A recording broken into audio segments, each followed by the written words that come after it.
Hello again, everybody, and welcome back to Bowl TV for continued coverage of the 2021 U.S. Open. We have had two 8-game blocks already today. We're ready for our third A-squad competitors, just wrapping up practice, getting ready to hit the lanes for their block to get to 16 games total. We'll have a very clear picture of the top 36 moving forward, but it's been tough today. Not going to lie. Scores have been low. They were low to start. They got lower during the last squad.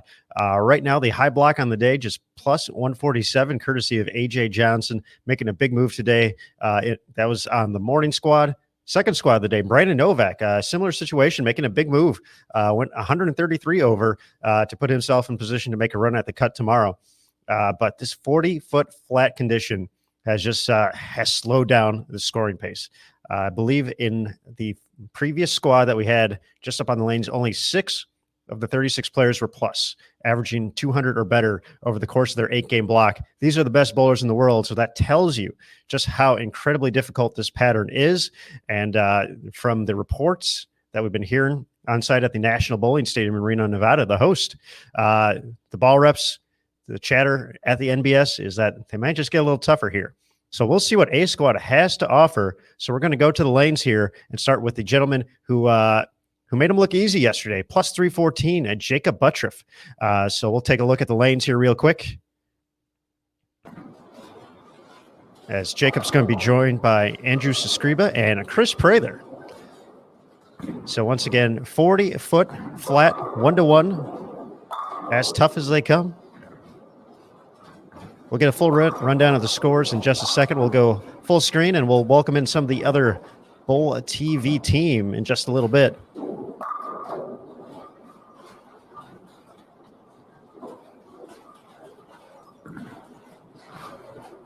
So we'll give you a quick rundown of the top 10 overall. This includes B and C squad after 16 games and A after 8 games. So Jacob Buttriff, no one has approached his score of plus 314. There's been 1 or 2 runs at it, but no one has been able to surpass it and hold on to it. So Jacob, 8 games to go, starting off right here, game number 1. Moving into second place overall is Brent Boho from Indianapolis, a past Junior Team USA member and collegiate standout at St. Ambrose, plus 298 for Brent. Went plus 55 today on our flat condition. Zach Tackett, another nice day after 173 over in day 1, 100 over here in day 2 to get to plus 273, sitting in third place overall. Matthew Sanders, plus 263. So how about this? Second, third, and fourth place right now, all from the great state of Indiana. Go Hoosiers. Michael Davidson in fifth place, plus 243. Pontus Anderson, who's on this squad, went plus 237 yesterday, so he's going to be looking to improve that total. Jesper Svensson and Chris Vi tied for 7th, plus 234. Bill O'Neill, who's also bowling on the squad, plus 221, and then Mitch Hoope, who will get his 8 games in on this 40-foot condition as Andrew gets the late roll, plus 217. At the moment, when we go down to the cut number for 36th place, plus 89. So it started off at plus 90. Really hasn't moved too much. Solomon Salama, who was right near the top of the leaderboard after the first round. Rough day, went minus 102 to drop to plus 89. He currently is the cut number in at 16 games.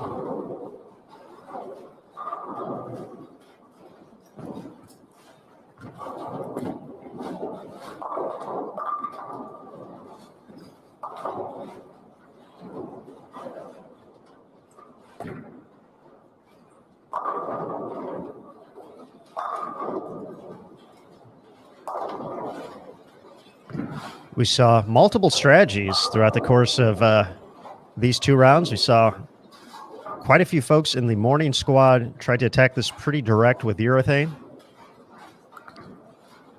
Right around the track area, specifically on the right side. It seemed like during the last squad, more players got a little more aggressive in the early going, moved in. And not going to lie, they got pretty ugly at the end. So we'll see what the bowlers of A squad have learned from the previous two squads on the lanes.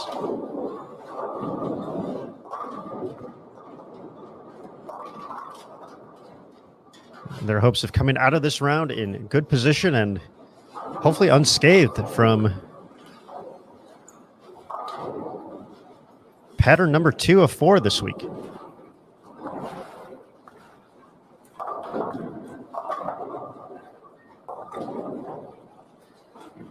Also joining us on Bowl TV this evening, we'll welcome in remote from Texas, the one, the only Matt Cannizzaro. Matt, good to see you. Hi, Aaron. How are you tonight?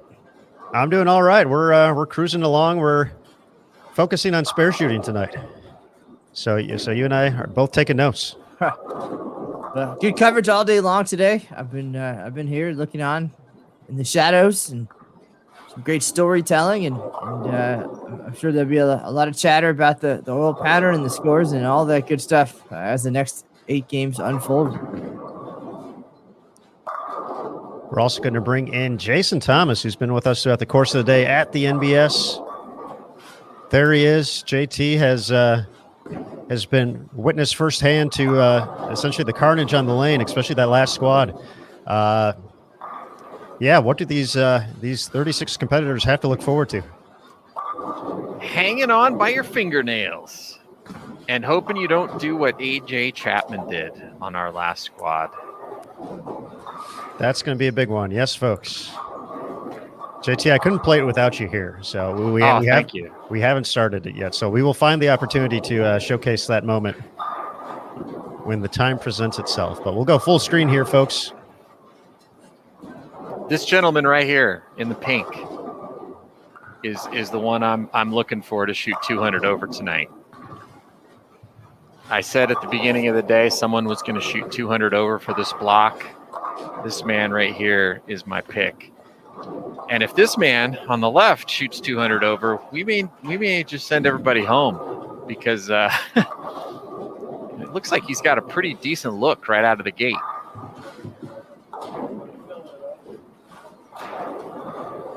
Jacob Buttriff already leading, starting the block.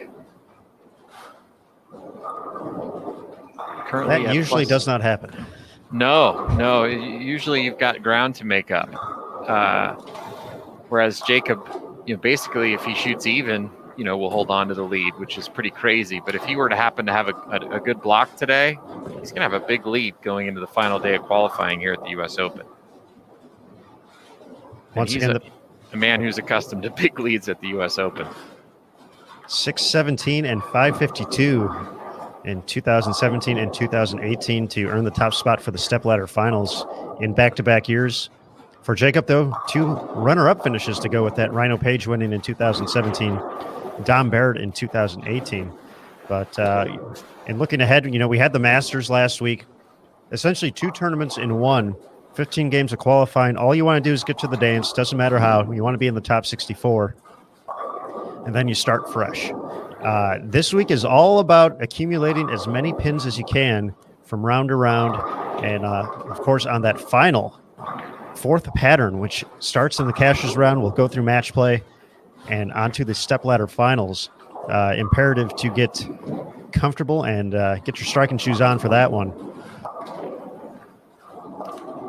But taking a look, JT mentioned if Jacob can get ahead, the way this tournament works, this format works, 3 days of qualifying for all 108 competitors in the field, a limited field made up of top performers on various stages in 2020, filled out by a PTQ on Sunday.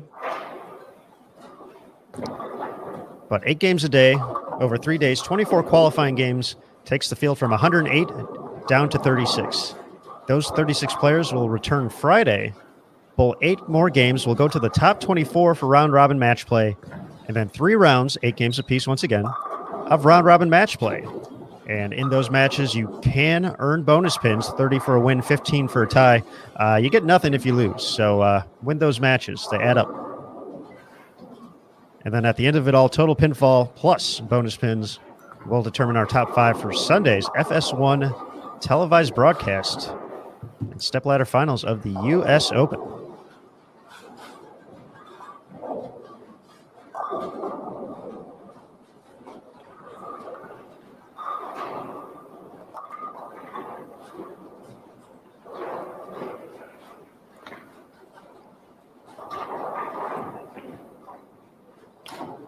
JT, all day you've been talking about Chris Prather and plus 200. You mentioned one, and Prather seems to always come up. Other than being arguably one of the top, potentially, depending on how you rank him, somewhere in the top 5 players in the earth, just discounting that part. What is it about his game, and specifically how he's starting out, that will allow him to do that? How does Chris Prather's day go to make that happen, make plus 200 happen out there? Well, first of all, he's behind. So he needs to have a big day today. And so, that's going to light a fire under him to play a lot more aggressively. And, if you watched a little bit earlier, Jason Belmonte, he actually had a little bit of a look from in and had a nice day out there. He made a few miscues. He talked of missing a couple of single pin spares and maybe wasn't 100% as sharp as he could have been. And he had a nice day. So I feel like Chris Prather can go out and clean up some of those mistakes if he can avoid missing some easy spares and a few bad shots. It looks like he's got a little bit of room to play with. The last shot here on this left lane, he got it right and the ball made it back and struck with a light mixer, and he kind of gave it a little fist pump. So I think he's got a pretty good look right out of the gate. And, he's a guy that, the quicker he can get left, the more trouble the rest of the field is in. And he's already pretty deep to start here today, right over 4th arrow. That one was well inside of the shot that struck in the 6th. And that one just pure 10 back.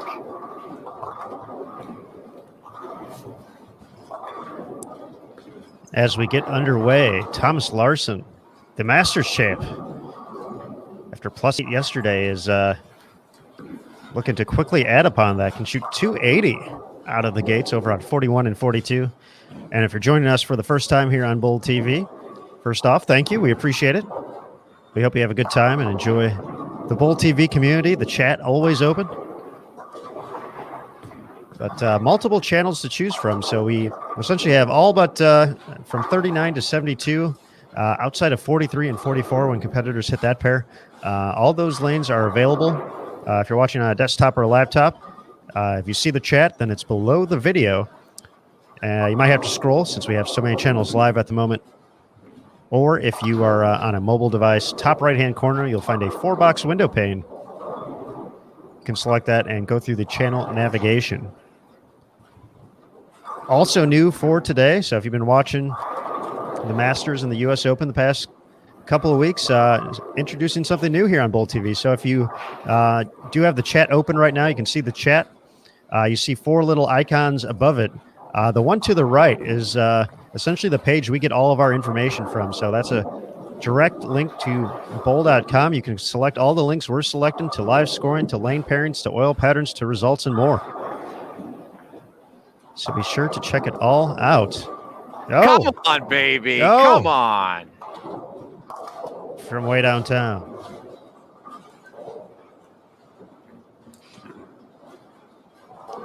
With that, we're going to bring in our 4th member of the Bull TV team. He's looking cool, calm, and collected out there. He's doing the Freddie Mercury. Ready to belt, Michael Flanagan. Hi, Michael. Hello. Favorite Queen song, everybody. Let's go around the table. Aaron Smith, favorite Queen song. Ooh, right out of the gates, you got to pick me? Let's go Don't Stop Me Now. Oh, that's a great one. Because we're having a good time. All right. Canizaro's a superstar. Leaping through the sky. Yep. Okay, next. Dude, we are the champions, man. That's what we're here for, right? Crown the champions. Nicely done. That's right. Especially at the Open Championships. That makes a lot of sense. Me next? Yep. She keeps Moet and Chandon in her pretty cabinet. Let her meet cake, she says, just like Marie Antoinette. Built in a remedy for Khrushchev and Kennedy. And anytime an invitation you can't decline. Killer Queen, baby. Wow. That's the second time we've had JT serenade the crowd this day right here. That is great. Caviar and cigarettes, well versed in etiquette, extraordinarily nice. She's a. That ain't bad, JT. I was gotta expecting say. you guys to pick me up there on the chorus. Your game is so far ahead of ours. We cannot compare. We would let down the situation. You know, they got mic filters, and with these masks on, it's almost like we got a built-in filter. That's why. And I have auto tune. Well, mine is "Don't Stop Me Now" as well. So I guess I will.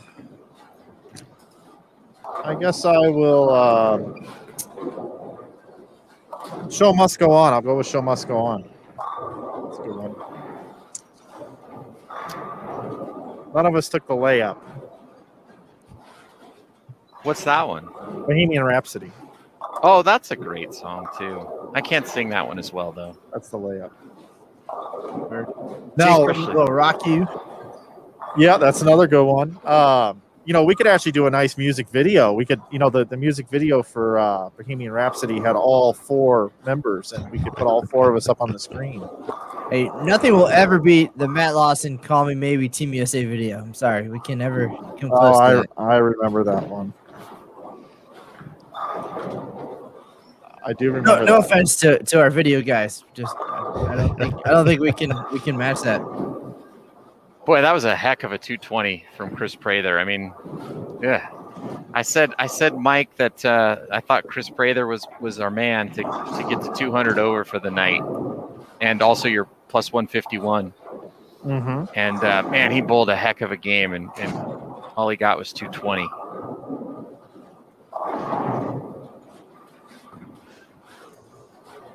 But hey, 220's good start. Just needs 180 more pins. I came to announce that you can see the fruits of my labor now over on USBC YouTube channel or on Facebook. I believe Instagram TV as well. I posted about a 14-minute vlog from yesterday. I did catch that, Michael. Took it in. Urethane or not to urethane, I believe, is the question and the title. Yeah, did you watched it? I did. I watched it. Wow. Hey, thanks. What'd you think? I enjoyed it. You've been knocking them out of the park so far this week. So another great piece of content to really get a different feel of this event, and getting that instant reaction from the players. We talked about Chris Prather. We just saw him shoot 220. His assessment of day one was he watched Butters strike 9 times every game, and he struck about 4. Yeah, and I actually shot that twice because I walked up to him right away in the moment, and I said, and I didn't look at the scores. I had no idea how he's bowling. I just walked right up, and I said, well, Chris, what'd you think of the day? And he gave me that double take, looking at me like, are you for real, dude? And then he goes, yeah, that's how I feel, by not saying anything. Then he walks over to me, taps me on the shoulder, and goes, let's shoot that again. Let's shoot that again. Then he gave me that one. I will tell you, any players that are watching or any players that may watch this later, I want to send out a huge thank you for the personal space access that I've had this week. No players have given me a hard time. They've all granted me access. Even some of the highest level players, and even the ones that may be a little nervous, it's been outstanding. And I can't thank the players enough for trusting me with their name and likeness and allowing me to be able to capture that in these longer format videos.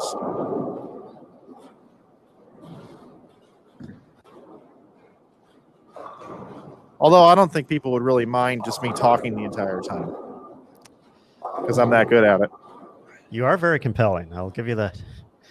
You know, I try to set those scenes up. I look like an idiot when I'm filming those scenes. I got so many people looking at me, like, and I don't shoot them in chronological order, so I like shoot them later. Yes, that little jaunt by the TV set was a nice touch At the end, at the end.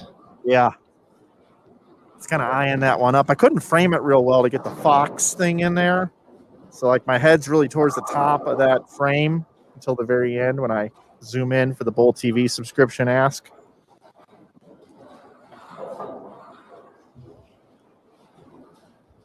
Had somebody on Facebook say they love the music that I pick for these things.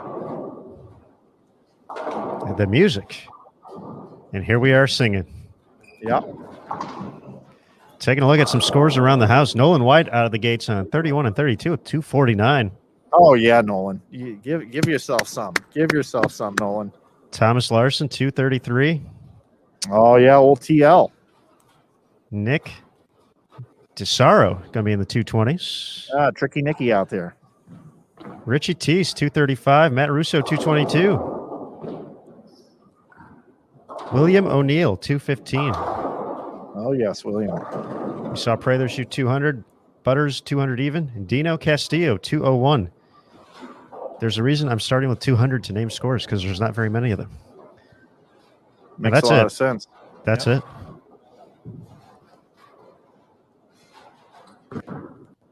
Trying to think how anybody's doing in the fantasy game. I don't know if I'm having a good day or a bad day. I haven't looked at anything. I will selfishly admit, looking at my team, that last squad was a bit of a downer. Everyone on my team is still plus, but we took some hits. Hey, that's a great album too, REO Speedwagon, The Hits, their greatest hits album. Well, Michael, I heard it from a friend who heard it from another. We were going to play the AJ Chapman 2-count video. Oh, nice. Let's do that.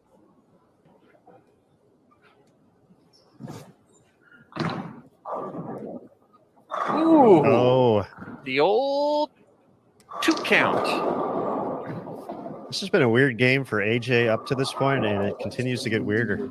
How do you shoot this? You go Brooklyn? Very carefully. I mean, it's not one you practice. Oh, looks like he's sticking with the strike Hit shot. the, he's going to go through it. Oh no. Oh, my AJ. gosh! Oh, my I've never goodness. seen that before. Oh, what just AJ. That's the greatest thing I have ever seen on any ever. That transcends bowling. That was greater than the birth of my 3 children combined. I'm sorry, AJ, that you got 2 out. I hope you bounce back, but this is something that you will be able to wear as a badge of honor for the rest of your life, especially since we're going to be immediately clipping it out and putting it on YouTube after this block is over.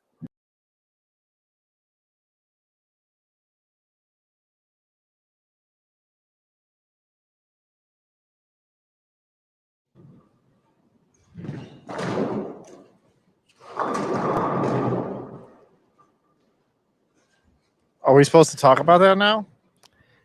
It's up to JT. He's the one who I'm going to put it on the floor to him how he's going to explain that to his children later, that how big that moment was. It was huge. I mean, okay, people have kids all the time, but how often have you seen someone pick out the 6'9" and then go through it?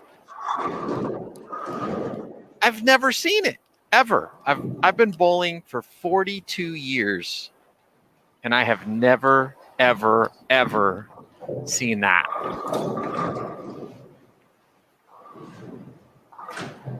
And not only did that happen, but he still shot 43 over for the day. He's in 20th place.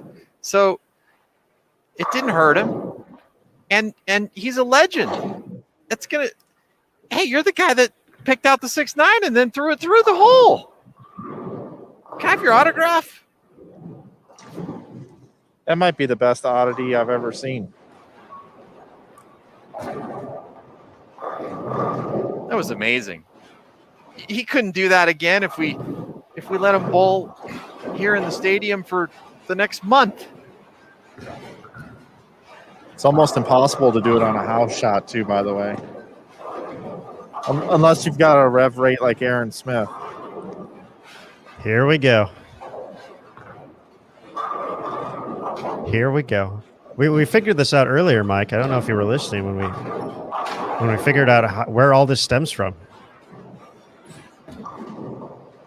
JT was telling a story how he got to call a block with the originator of the power game, with Mark Roth, back at the U.S. Open, and they were watching Brian Valenta loft the ball halfway down the lane, two-handed and striking.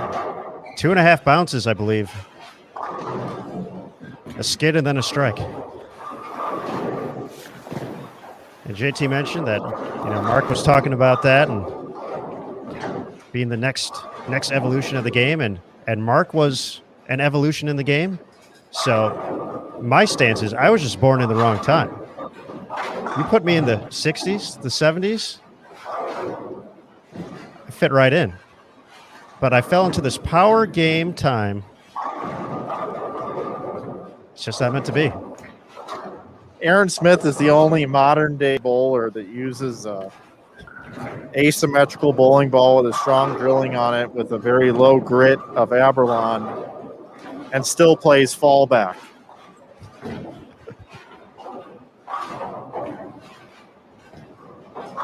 It's an acquired taste. My favorite Aaron Smith bowling story is I brought an original Sony PlayStation into the office, and we had Brunswick Circuit Pro Bowling on it, which is pretty great video game. And so we would play after work, after 5 p.m. And what did Aaron Smith leave on Brunswick Circuit Pro Bowling? 5-7-10? No, better. What did you leave, Aaron? I'm pretty sure it was the 5-7-10. Was it the apple? Oh yeah, it was a full lily. Was it okay? Yeah. You're right. Yes, and that game has a replay feature. Plus, didn't we take a video of it? I'm pretty sure it's still on my phone right now. Yes. Okay, well, you got to find a way to get that video onto StreamYard so we can play it. But it was like your power translates to the video game world. Yeah, I was just going to say, it must be extremely realistic. It was amazing. I couldn't believe it.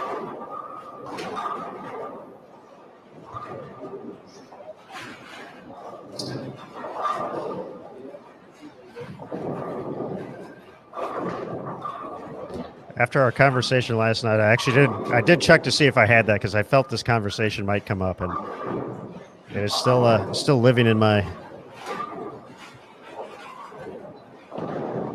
saved videos from 2016 or something like that. Best Aerosmith song. Anybody got a good Aerosmith song?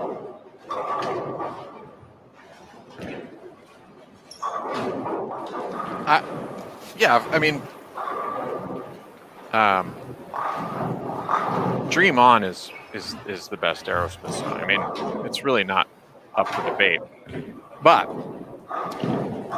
there are some other good ones too, depending on when you grew up. I'd have to say, for me, Love in an Elevator was a fun one for me. I had a lot of fun listening to Love in an Elevator.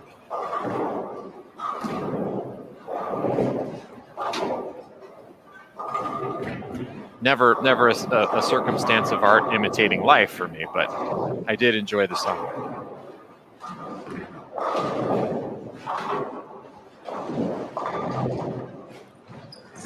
for whatever reason, I love the movie Armageddon, and I know I'm gonna catch it in the chat for that.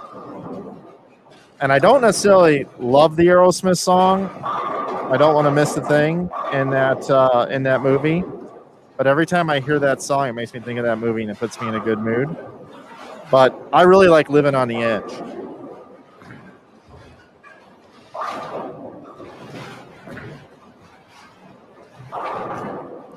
Feels like it has a lot of play in the bowling world. It does. I decided I would check in on the chat, and I want to give a shout out to two people in particular that I know very well. One of them's texting me as we speak. Ricky Matsko is watching this on about 20 screens in a house or in an office or something. And Ricky Matsko's got some live streaming experience of his own. He's done a really good job of streaming some events out of the St. Louis area, and I've known him since I've been about 13 years old. Just a tremendous, I can't call him a kid anymore, even though I want to, but he's a good dude and lives down in the Texas area, guys. So hello to Ricky. He's got some pretty good comments here in the chat going back to when we were talking about Queen. And he actually said something out loud that is exactly what I was thinking in my mind, which was when you guys were talking about playing that video game in quotation marks, after 5 o'clock. After 5 o'clock. Good job on that one, JT. You guys were playing after 5 o'clock. All right. It was.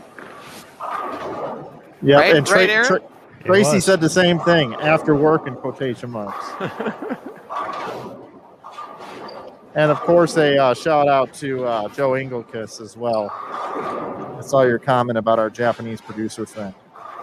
There's a lot of Aerosmith songs, a lot of good ones in the chat. I actually have an Aerosmith story. Do you guys want to hear it? Well, before you do, I'm going to try to guess it. You were just at some place randomly, and Steven Tyler came in and said, "Wait a minute, you're the bowling guy, and your dad worked at Disney, didn't he? Let me buy your meal." And then you guys sat there and worked out some sort of music video deal, multi-million-dollar live streaming deal. And you live streamed Aerosmith for an entire summer tour. And at the end of the tour, Steven Tyler used the same like boa lei thing around his neck. And he walked up to you and said, "Out of all the people that worked on this tour, Jason, I want you to have it." And you have it in your bedroom on your nightstand. Am I close? That's a good story. But do you actually think if that were a true story, I'd be here right now? No. I actually did get to meet Aerosmith, but that's not my story. They did a theme park at Walt Disney World, and my dad worked on that project. But this is even better. So my mom is a huge Aerosmith fan, and so she brought us to go see Aerosmith at the Staples Center in LA. And Lenny Kravitz opened for Aerosmith. And Lenny Kravitz, I was a much bigger Lenny Kravitz fan than Aerosmith fan. So I was pretty stoked to see Lenny Kravitz. And the crowd was rocking pretty good. And, you know, they had the groupies kind of throwing their clothes at Lenny Kravitz. And I was like, this is the best concert. This is so awesome. I mean, it's not even going to be close to this when Aerosmith comes out, right, Mom? And she's like, "Are you kidding me? This is like a Mozart concerto concert compared to what's going to happen when Aerosmith walks out." And I was like, "Okay, Mom, whatever." And I'll tell you what, Aerosmith came out. Let me change that. Steven Tyler came out, and it was almost as if. Do you know that scene in Harry Potter where they're in the room and all the things start multiplying? All the goblets and the cups and the gold start. That was what it felt like in the arena. It was like he walked out and the arena went to like 100 on a scale of 1 to 5. And I was like, holy crap, this guy is beyond stardom, right? And so they do the concert, like halfway through, he walks off the stage to go, I don't know, do something. And the whole crowd leaves. and then go get food. And Joe Perry's playing a little like this little a cappella thing from his solo album, and the whole place leaves. And then as soon as Steven Tyler comes back on, the whole place erupts again. It was just like, that is what a star is. That's it. Good story, Jason. I didn't get to go backstage or anything, but I did get to meet them in a non-concert environment.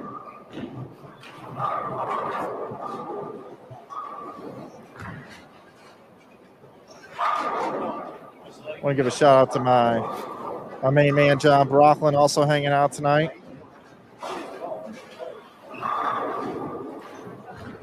Otherwise known as FJ.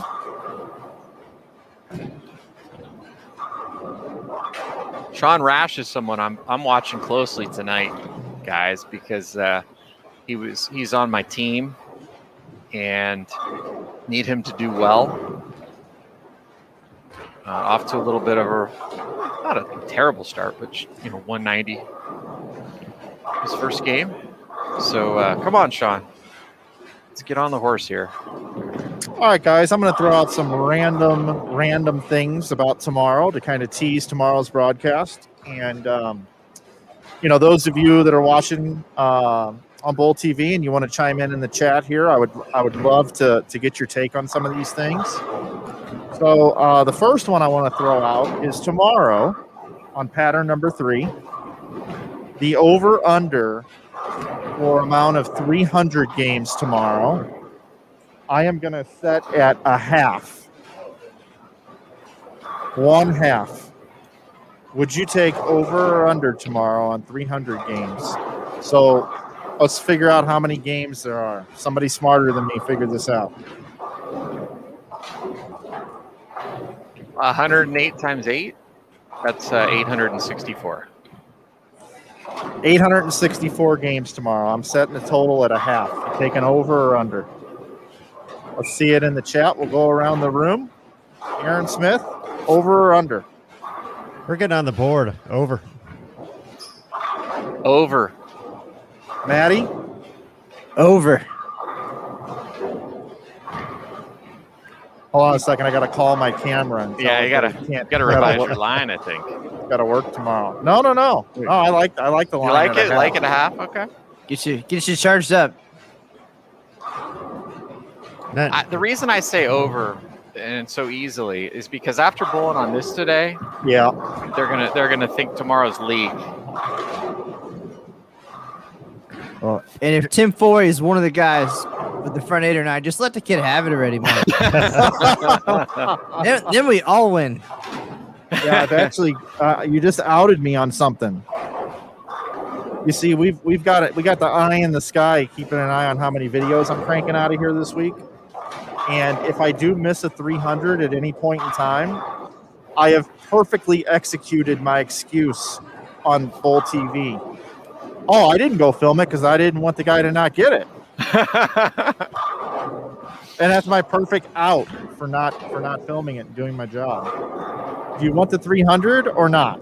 Okay, thank you. I'll be in my office playing the original PlayStation. Oh, yes. After work. Yes. Are you good at that game, Mike? I don't remember. I'm No? sure I am. I'm Matt Farber tells me this, and so does this guy Jay Francois. They say that I'm really, really good at things that don't matter.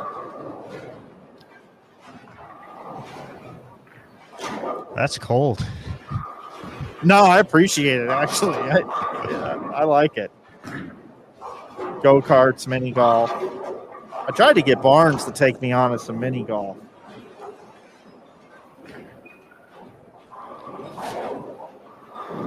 Barnes acts like he hates me, but anytime I go to an event that I live stream on my own and he's in the event, he'll like spend an entire squad in the booth with me. He'll come back and, hey, you need somebody to sit with? Yeah, and then we just talk the entire time. So he's actually, we're best friends actually, more so than Jason and Barnes are, believe it or not.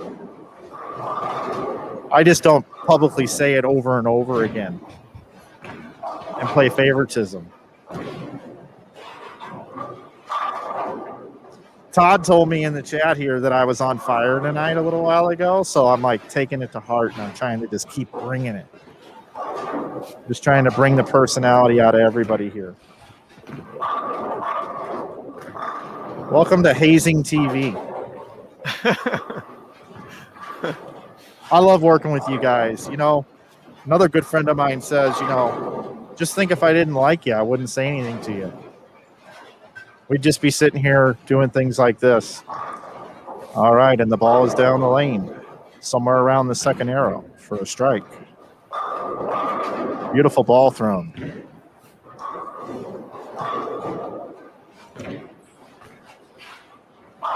I like what Rash is doing.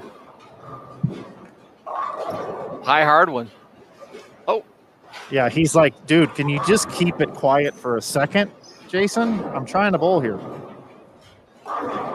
He probably did hear me. I'm 20 lanes away, but I know.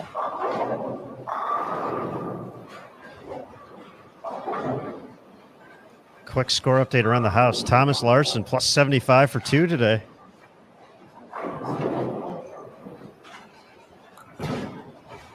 You're saying the tougher they are, the better he is? It appears so, yes. He's like He John did. Rambo. He did get he got some love from the media in Denmark. They sent me a note. They wanted some photos. They want to follow up. So he's going to be a huge celebrity, even bigger than he already was once he gets home. yeah, we asked him that question in a post-game show.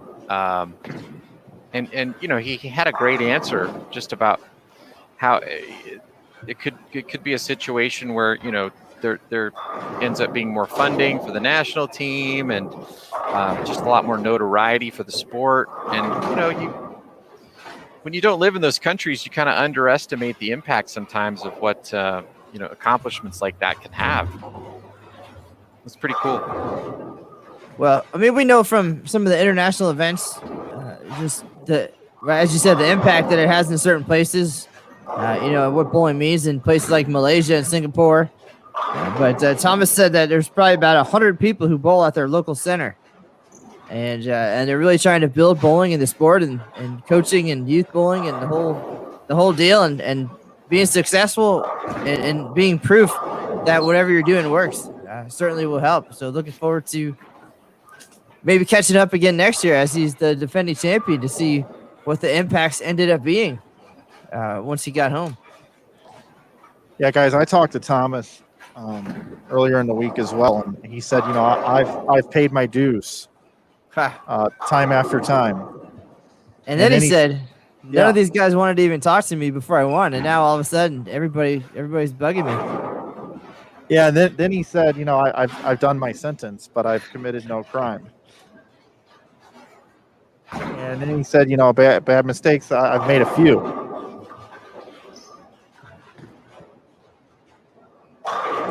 I'll tell you, Thomas Larson, he is a bad man.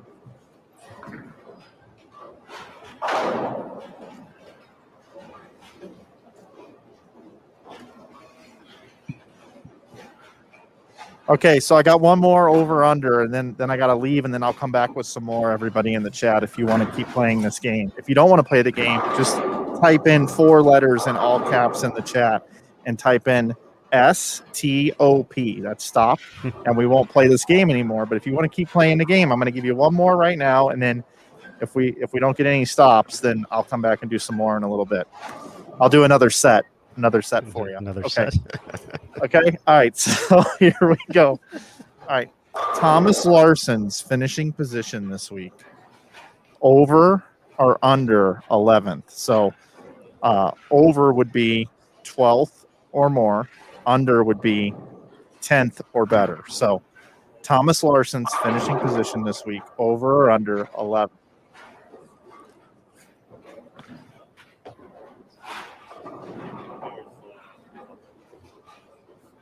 I've got people chiming in around here, taking guesses right here live, and there's only like 6 people around me. What's everybody saying here? Over or under 11? Thomas Larson. Over.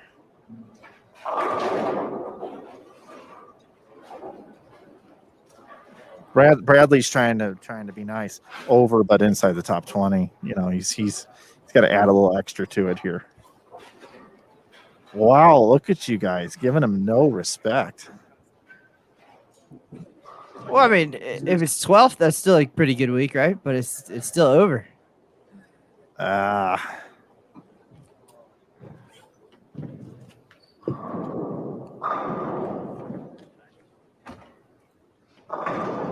Oh, I like what Rep says in here. Mike, you're unhateable. Well, I can tell you that I am.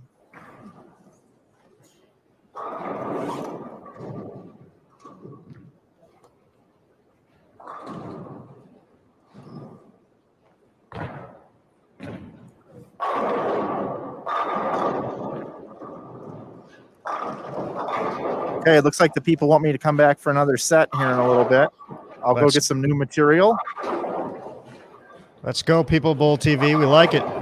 And I will join you. For game number 4 here in just a momento. All right. Love you all. If you guys clap enough and pull out your lighters, I'll be back for an encore. Mike Flanagan, everybody. Mike Flanagan.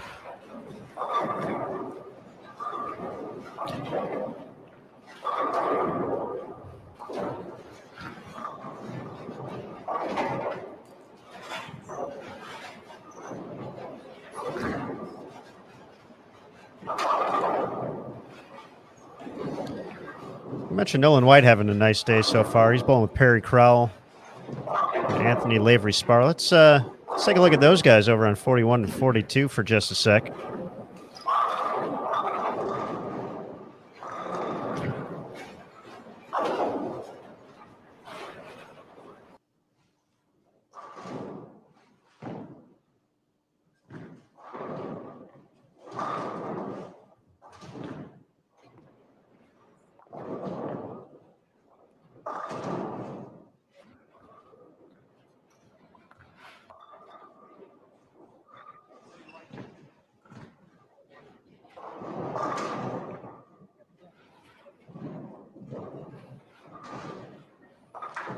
So Anthony Lavery Spar, Perry Crowell the 4th, and Nolan White.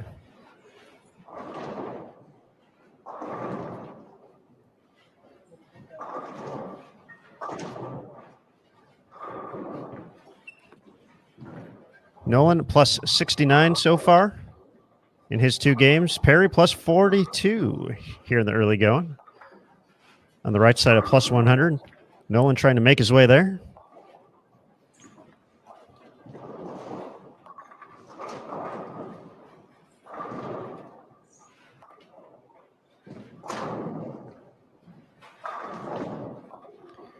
Richie Teese at plus 28. Sean Rash plus 11 so far this block. Bill O'Neill plus 15. Nick Desario plus 32. Zeke Bate plus 15. Mentioned Thomas Larson at plus 75.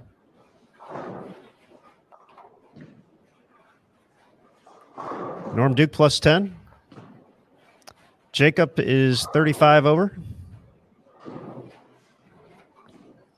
And there we have it.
Hope you're enjoying the coverage here from the 2021 U.S. Open. This is Jason Thomas, joined by Aaron Smith. Had a nice, good time with Mike Flanagan. Matt Cannizzaro also joining us from the Matt Cannizzaro studios in the Dallas-Fort Worth area. But I hope you enjoyed Mr. Flanagan. Did you guys bring it all the way back around with Queen at the end there? I believe he got there to an extent, yes. Okay, because it seemed like as I was getting up, he was doing the lines to "We are the champion, we are the champions," right? Yes, he had paid his dues time after time. Had his share of sand kicked in his face.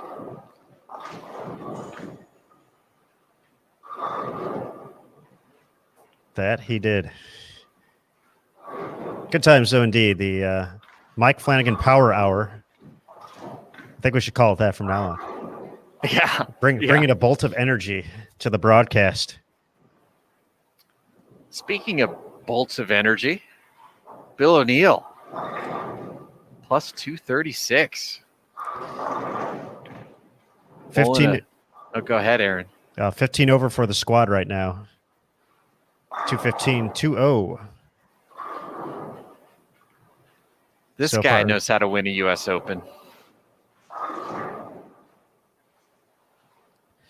We do have some score updates after 2 games here. 10 overall for A squad. Jacob at plus 349 now. And potentially creating some distance, as we mentioned, between him and the rest of the field. If he can get comfortable here and put up a number, the pin lead could be well over 100 heading into the final day of qualifying. Next up in the squad is Bill O'Neill, plus 236. For Pontus Anderson, he has fallen back, plus 175, games of 195 and 143. Matt Russo, plus 157. Mitch Hoope, a pair of 170s to fall to plus 157. Perry Krall moving on up, plus 138. Thomas Larson, all the way up to plus 83 after the 475 start. Richie Teese, plus 74. Dino Castillo, plus 63. Anthony Lavery-Spar, plus 60. Marshall Kent, plus 57. Sean Rash, plus 56. Norm Duke, plus 36. Kyle Sherman, plus 23. Tommy Jones, plus 18. Zeke Bate, plus 8. Dallas Leong, plus 4. And Kim Bullaby, plus 3. Those are the players plus on A squad at the moment. Current cut is Thomas Larson at plus 83.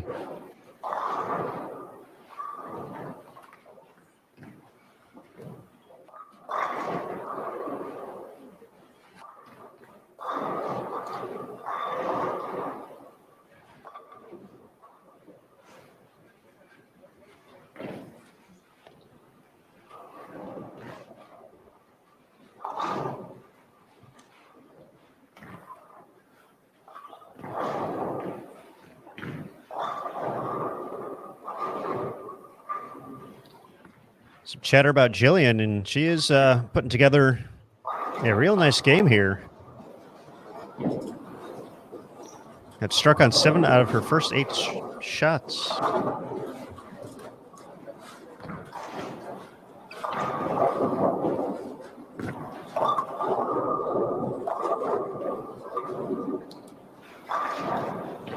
And we're still running hot, JT.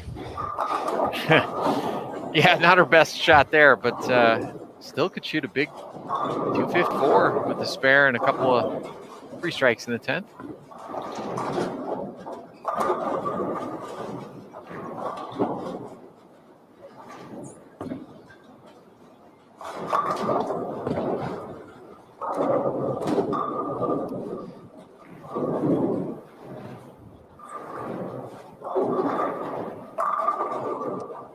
That would get her to nearly even.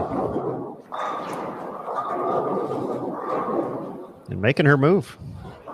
Maybe she'll be the one to get me to 200 over for the day.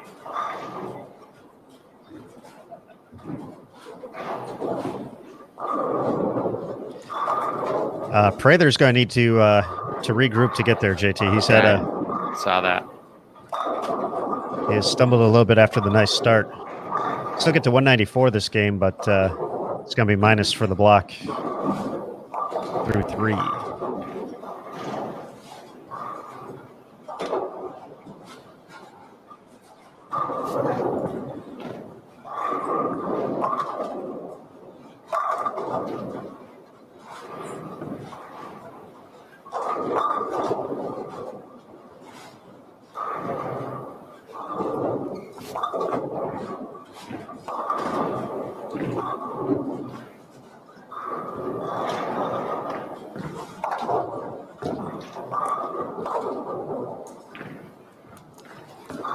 Taking a look around on live scoring. Matt Russo putting together a nice game, as is Sean Rash.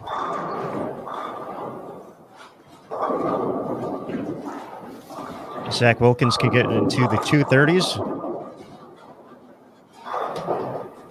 Thomas Larson is going to be, I believe, the first player all day to be more than plus 100 after 3.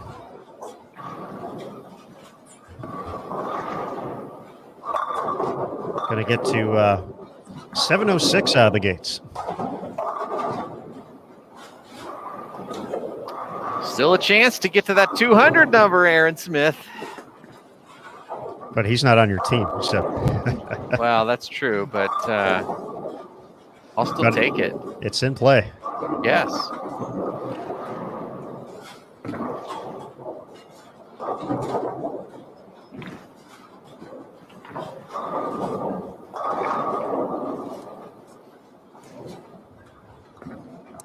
I mean, it does make sense, right? After the Masters was brutally tough.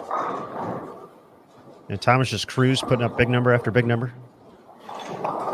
Well, he's bowling great. He's bowling great. There's no doubt about it. He's riding the wave.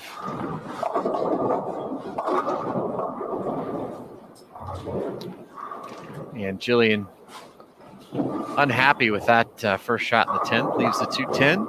But with the conversion, she'll be in the 240s. That'll get her close to around even.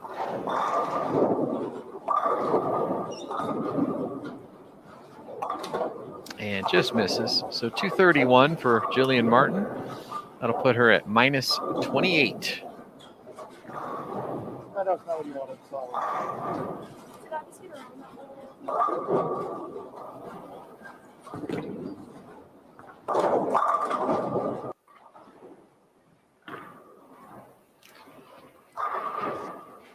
Perry Crowell picking up steam here, 5 in a row. Getting ready for the 10th, 248 out there.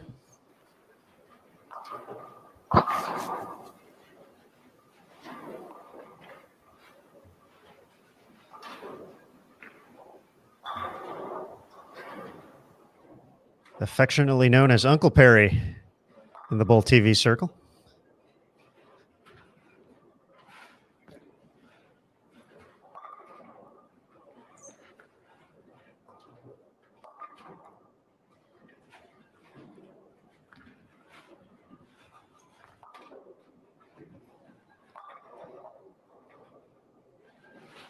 Though he wouldn't mind having that one back.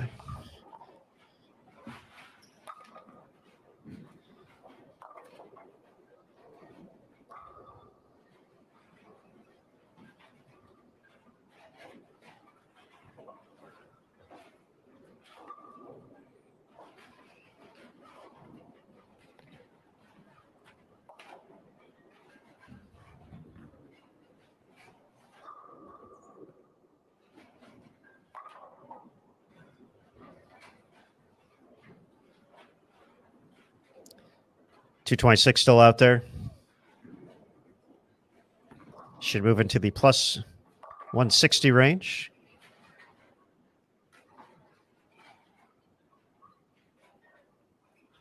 Try the strong start. Nolan slowing down a little bit here.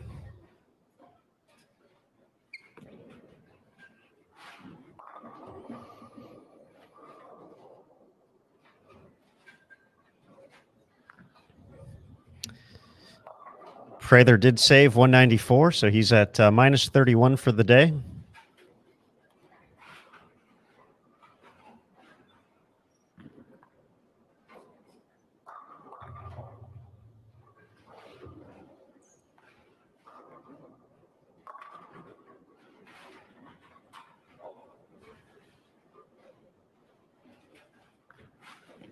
Graham Faw, 241 to get back to even for today's block. I believe he actually started off the tournament even or today's competition even through his first 8 games, so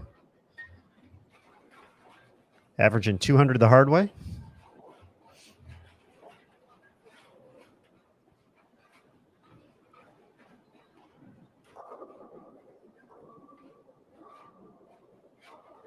Richie T's going to make the going to be a plus 42 after 3. Russo, 227 that game. He's at plus 26 on the day. 246 for Sean Rash. He's got 6 at 57 so far for 3.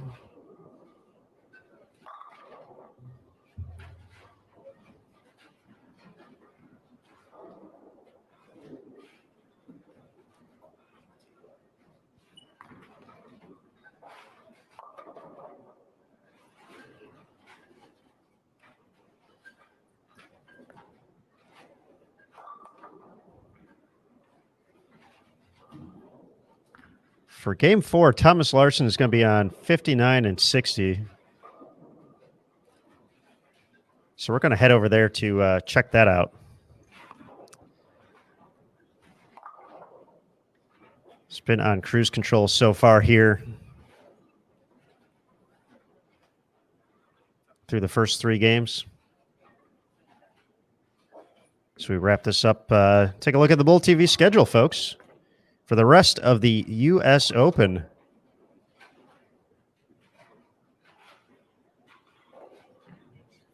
All times are Eastern.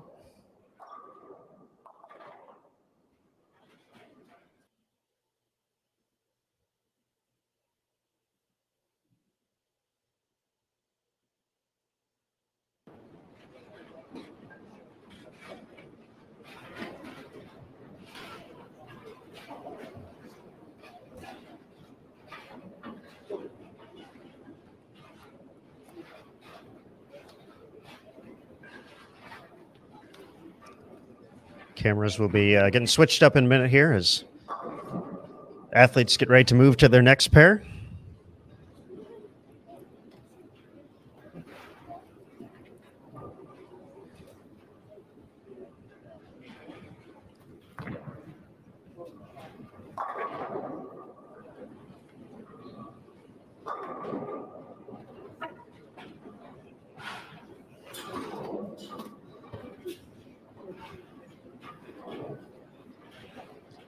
Looking back in the chat, question about Norm Duke,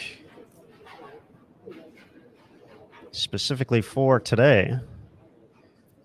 He's just shot 210 this last game. He's 20 over for the day.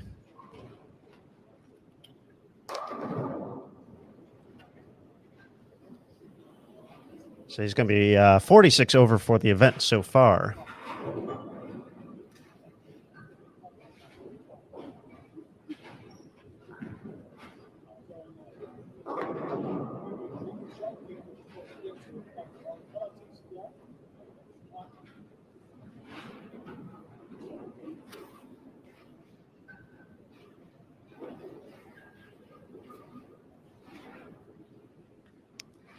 So we're just about done. It looks like everybody's done, at least according to live scoring here. So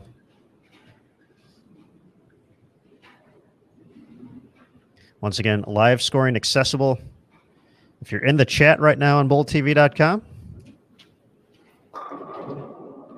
the 4 icons above the chat, essentially tabs you can select to learn a little bit more. But that second tab, the first one to the right of the chat, takes you to our results page, which has all the information essentially we're using throughout the course of the broadcast.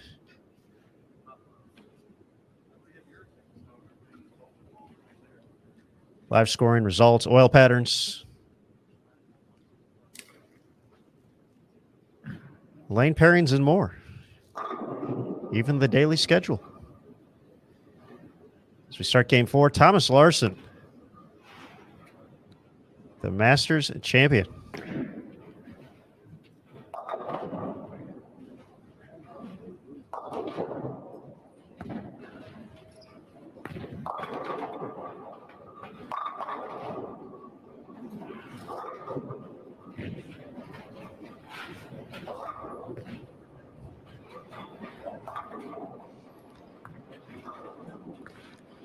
JT, did you know someday, many years from now, you're going to win yourself a cold, refreshing beverage because someone's going to ask you, who was the first player to ever win a PBA Tour title on red oil? And you're going to know it was Thomas Larson. Yes. Yes, it's something I will always remember. Folks at home, you can use that one as well if you'd like. That's not just for JT, Yeah. That's for everybody. Yeah.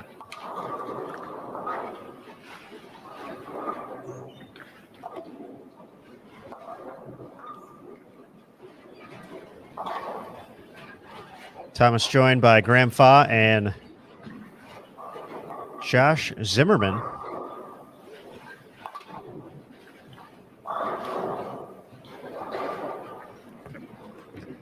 Looks like Josh is a local guy from Sparks, Nevada, right next door to Reno. A little bit farther back, has some work to do, minus 317.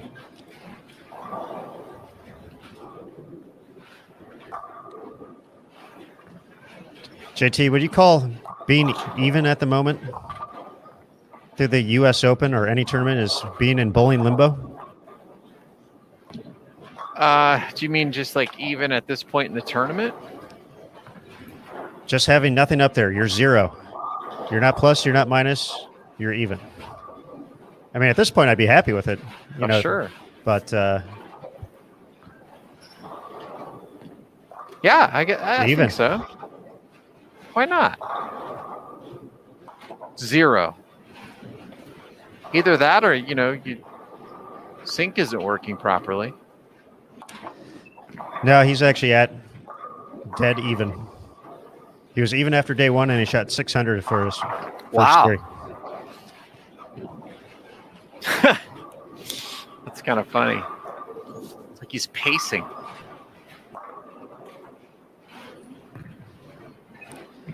Graham Fa made the show at the U.S. Open in 2017.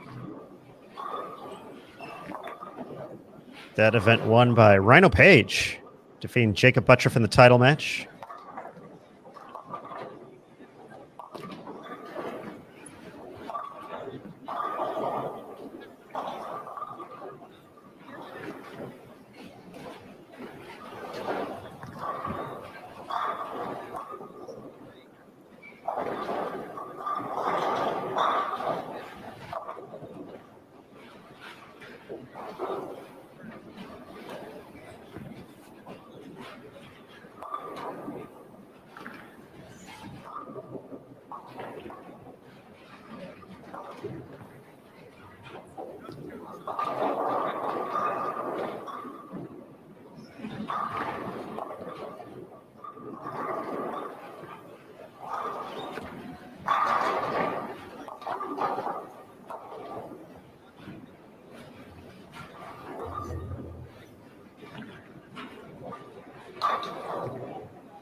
Folks, as a heads up, lanes 45 through 48 may be down for a quick second. But I promise to have them back up as soon as possible.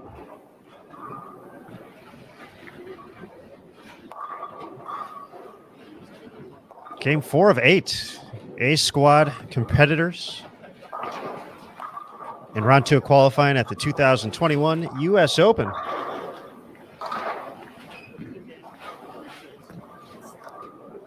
Taking place at the National Bowling Stadium in Reno, Nevada.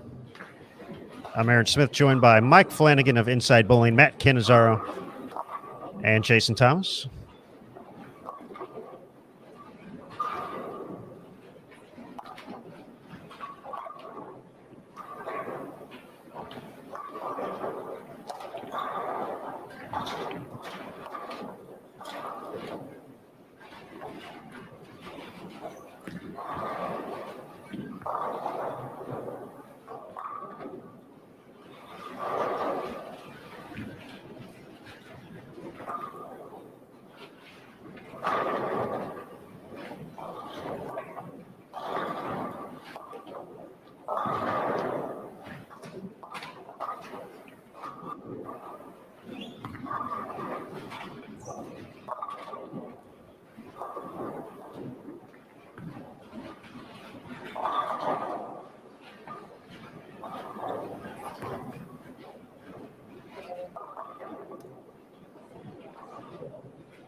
I'm back.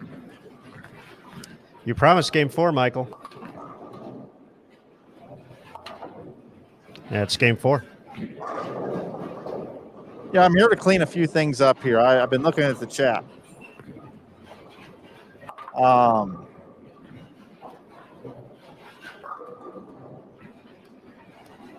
We got some Judith here isn't too pleased that whenever you open up a new pair of lanes that it's automatically on mute. And there's some other folks that are a little annoyed with that. I can actually answer that question for you. When you're viewing this in a web browser, which is currently the only option, which we're aware of, do you really want to turn this thing on and it's full blast turned up all the way? We've actually had a few people that like to watch bowling when they're at work, and a couple of people as well when they're at church. And when they fire up the stream when they're in church or at work, only a couple at church though, mostly work, they don't want to get caught watching bowling. So therefore, we have it defaulted to mute. Another reason why it mutes is there's been some people that have said that we're not very good at commentating. So it's just a safer play just to have it come in on mute right away. So that's why it defaults to mute. So hopefully that clears that up a little bit.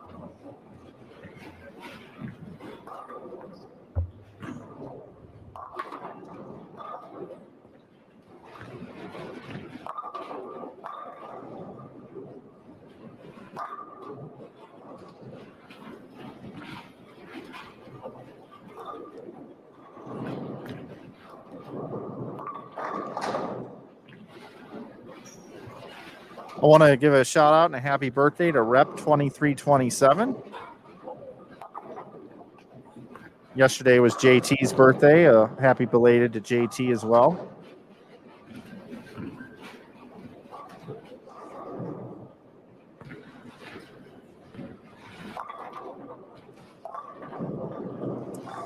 Look, folks, we use a service here.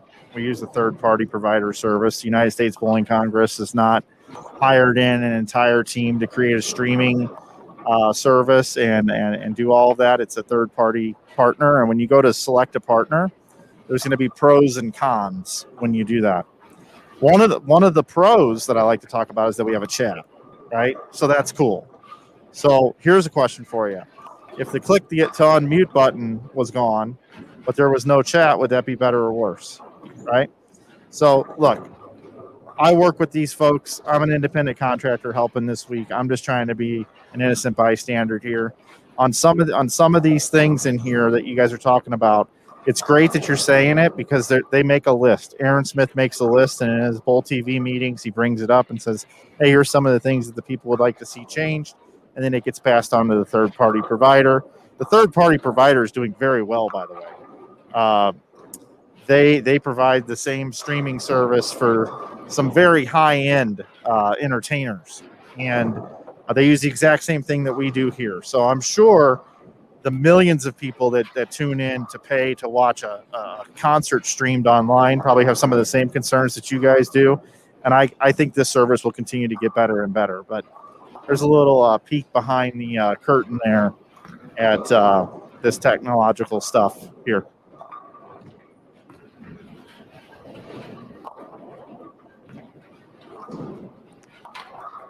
Thanks, Mike. Much appreciated. Yeah, I'm just a little upset, though. You know, you guys know my biggest gripe with this is that we don't have a gutter cam on every pair. The gutter cam. Yep. I feel like I should be able to count the revolutions as the ball goes down the lane in 4K, and I want to be able to slow it down as well at 1.5 times speed, half speed, or up to 3 speed. But you guys don't have that for me yet, so I'm a little disappointed right now. But I know you guys got that on the wish list for me.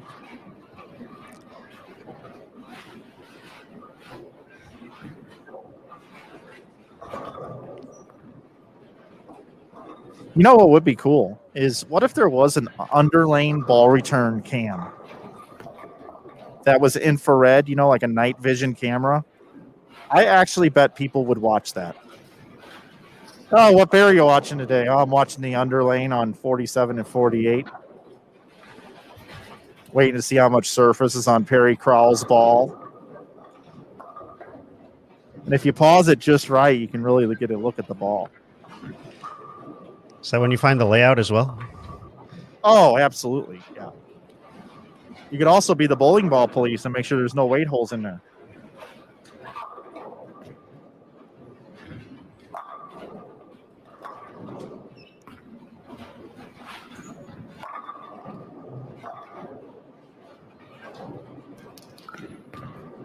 What just popped up on the screen?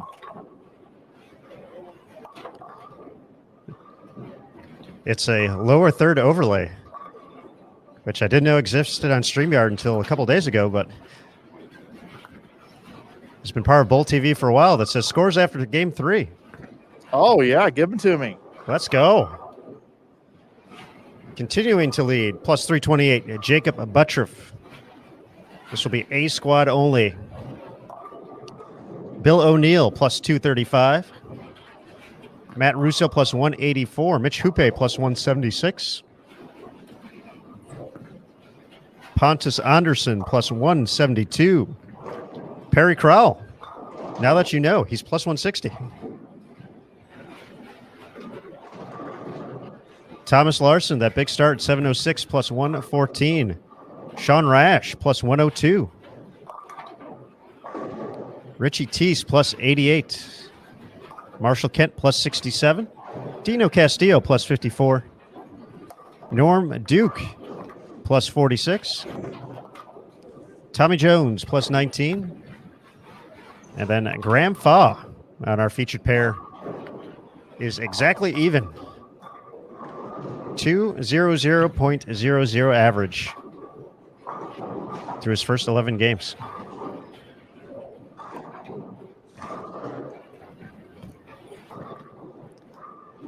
And if he happened to throw it into the gutter, that would continue for one more game, but I feel he's going to get us a couple more than that because he's a major champion on the PBA Tour.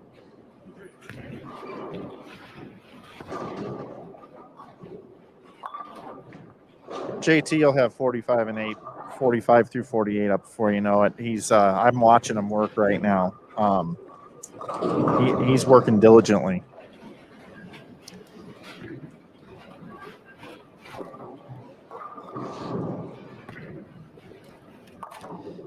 I have to say these the computers we're using, the cameras, they've put in some hours this week, Mike. Yeah, they most certainly have. They've worked more hours than we have. One other little known fact for you guys that like to peek behind the curtain. Every single squad, every single stream, it generates a code that is longer than when you sign up for Microsoft Windows 97. You guys remember Microsoft Windows 97, some of you? When you had to get that code, or Microsoft Office with all those different numbers and digits that were like even longer than typing in your credit card over and over again before they had like Apple Pay and stuff. Yeah, so JT gets those codes before every block. And it's longer than Microsoft Office or Microsoft Windows 97. And he has to walk to every laptop and type them in. And if they are one uppercase or lowercase off, oh my goodness, the stream's not going to come up. And it's for every block, everybody. And here's the other thing. It's not like there's a cushion chair at every single one of these laptops. Oh no, they put a projector. They put a projector hoisted way up in the air so it can project on the wall with one of those silver beams. And the beam is right in front of that computer. And if you put your knee onto the ground, your knee is hitting metal on the kneecap every time. And you got to type in 650 characters that are auto-generated for every single pair of lanes.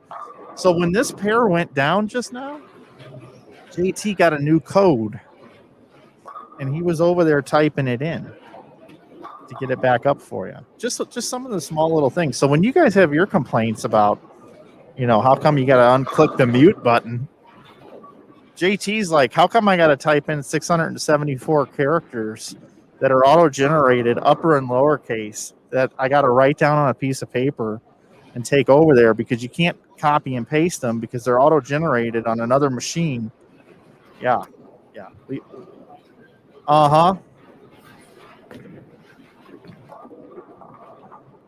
got a new pair to go to or something? What's going on here? Taking a quick look. It looks like 45 through 48. JT got that code in just in the nick of time. Oh, they're up and running. Al Capone Al Capone would love this system that we have because it's like trying to get into his vault.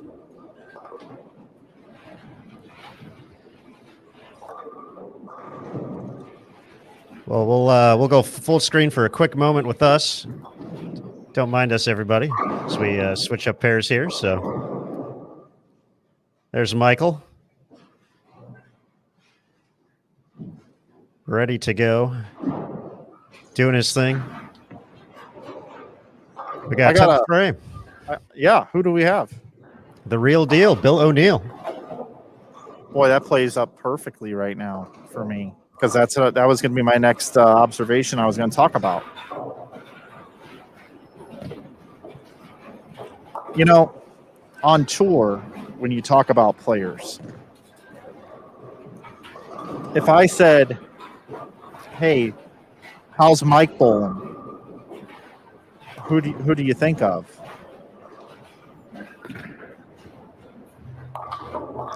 How Mike's bowling? Yeah, how's Mike doing in the tournament? Pro Bowler Mike.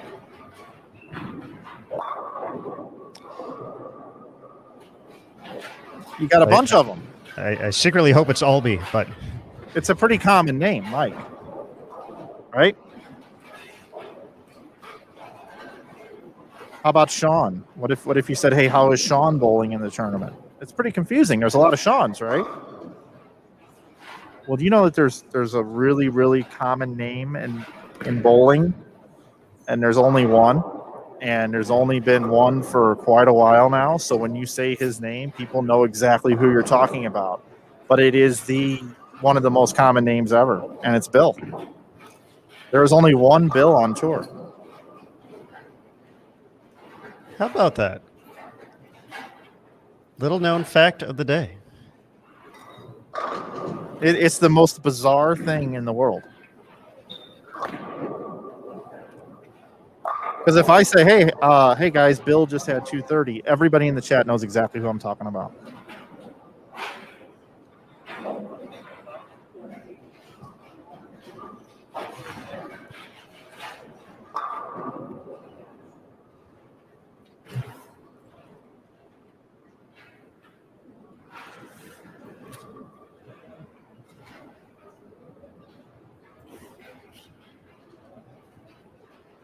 Now where are we going? Well, if we stay here, we can see Norm Duke. But who you want to see, Michael? If you're sticking around for another game here, we got you. Yeah, we got a partial experience here. Yeah, I'm going to be here for 5. Well, I'm going to look around. I'm going to see where I want to go. Where's the chat want to go? I may take it into consideration. We could do a poll. Oh yeah, let's do that. Let's put 57 and 8 on the poll. 61 and 62 on the poll. And then what pair are you on right now? 69 and 70. All right, let's do those 3 pairs. So the first option is Sean Rash, Kyle Sherman, and Matthew Cuba. That's 57, 58. 61 and 2 is Andrew Suscriba, Jacob Buttriff, and Chris Prather. And then the third one is Norm Duke, Pontus Anderson, and who else is on that pair? Dimitri Cruz. Dimitri Cruz. Okay, so that's it. Those are your 3 options. 61 and 2 again is Prather and Buttriff and those guys. 57 and 58 is Rash and Sherman and Cuba. You got that up? Give me a second. Yeah, sorry, I'm just barking out orders here. Oh, there it is.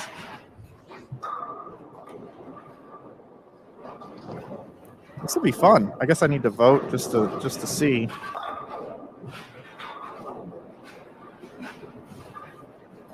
Oh, wow. I cannot believe these poll results.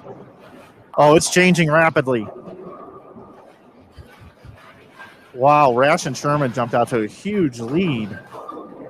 We should really do this for like every game. This would be the people's choice. Boy, this is down to the wire with 30 seconds left. Duke is at 38%, Rash and Sherman at 35, and Buttriff and Prather at 29. How about me picking 3 great pairs to get even distribution here? Yeah, that's right. I'm patting myself on the back. Okay. Wow, it's 35% Duke, 34% Rash, 30% Buttriff. This is unreal. I can't believe it. Oh, it's tied 35-35. Duke and Rash and Sherman. What's the winner?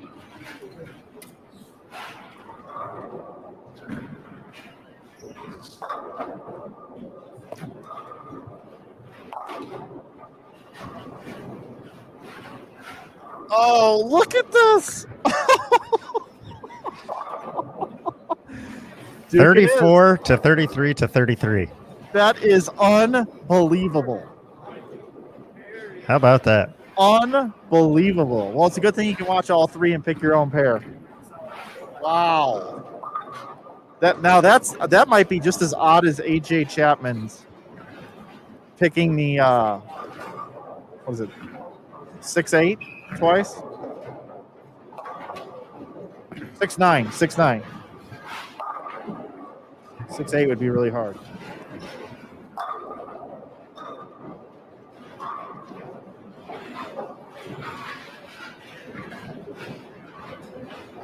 That was unreal. All right, here's Normie. Oh, sorry, Norm. Sorry for distracting you. My bad. Michael, you're out of control. He needed needs to make a tape change. Needs to pull out. Needs to do a little tape here. Nope, he forgot his rosin bag. That's what it was.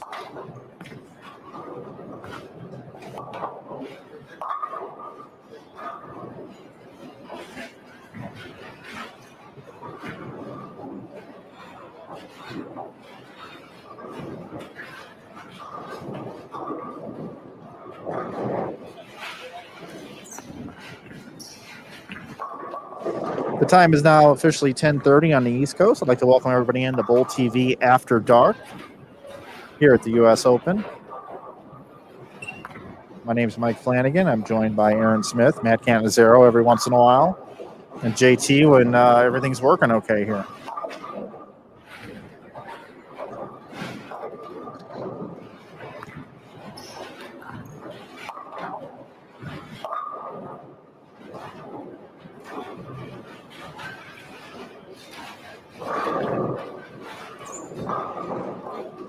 Any idea on the bowling balls being used?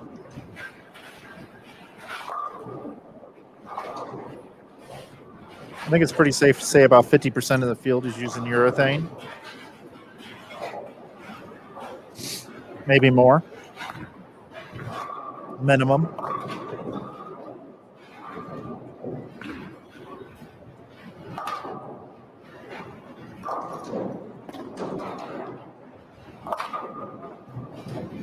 Aaron, in order for me to be able to see the screen and have the chat going over on the right on this 9-inch laptop JT has provided for me, I can't see the scores. Could you tell me what Norm has right now? For you, Mike, anything. Norm is at plus 70 overall. Pontus is at plus 162, and Dimitri Cruz at minus 41. And this game, Norm has started with what? A strike singular. One strike. Okay. All right. So everybody in the chat, over or under Norm Duke's game right here, 211.5. Over or under 211.5 for Duke this game.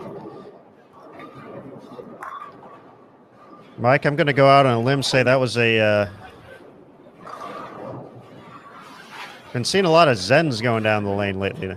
I feel that might have been Norm's ball of choice there. Might have been. It's pretty far away from me, so... Wait, you're complaining? I'm in Texas. I'm making this guess. Oh, that's true. That's true. We got some votes coming in for over.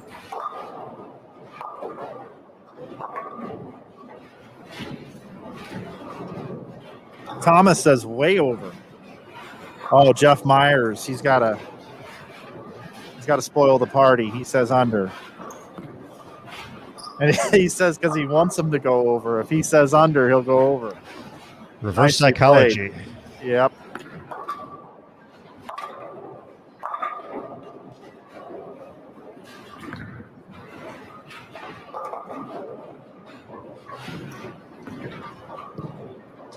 All right, so here's Norm Duke. He's got the first 2 strikes. I'm just going to go ahead and throw it out there right now. I'm going to... One more for you guys. Will Norm Duke... Will his longest bagger this game be over or under 3.5 strikes? Over or under 3.5 strikes, his longest string of strikes this game. That's a good line. That's a good line. Could get really interesting here in about 5 or 6 steps. It could. It could. And you're right, Aaron Smith. He does take that shuffle step. So 5 or 6. I like how you said that. Oh.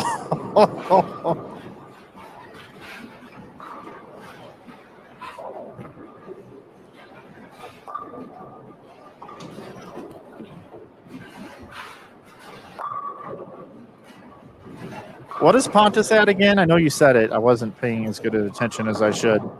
Oh, Michael. Plus 162. And Norm's at plus 40 something, you said? 70? What was Plus it? 70. Yes, sir. Plus 70. Okay. So here's another question for the chat. Who do you think is going to have a higher game, Norm Duke or Pontus on this pair?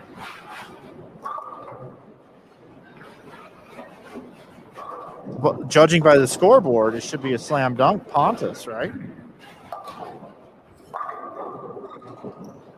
Well, I'm going Norm.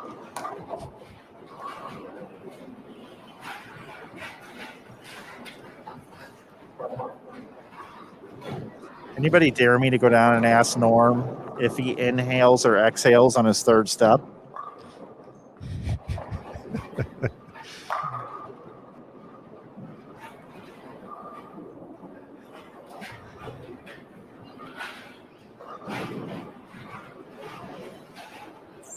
JT, what do you think about that? We'll bring JT back in. You mean about inhaling or exhaling? On his 3rd step. I would say neither. All good bowlers hold their breath after they take off for the line. Right? You guys must not be good bowlers if you don't know the answer. I feel we determined this for me last night. Michael. Oh, look at Norm. Oh, Oh, wow. Man, he stuck it. I think, you can't use phones or anything during this event, but I think some way, somehow, he just telepathically knew that he was on Bowl TV this game and that the fans voted him in by 1%. And I think he got ticked off at that. Why did I only win by 1%? JT, were you here when we did the poll? No. Dude, I picked 3 pairs. I picked Buttress pair with Prather. I picked Sherman and Rash, and I picked Duke's pair. And the results came in 33% for Buttress pair, 33% for Sherman's pair, and 34% for Duke. And I said that was as much of an oddity as AJ Chapman today. Yeah. That I don't understand it. I mean, every time we post a picture of Norm Duke, he gets 100,000 views. Yeah, just a picture.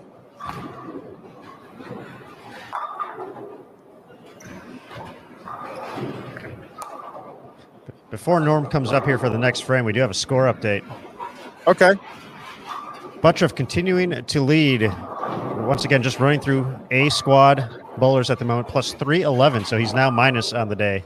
Potentially will not get away from the rest of the field as much as we potentially thought as he got off to a strong start.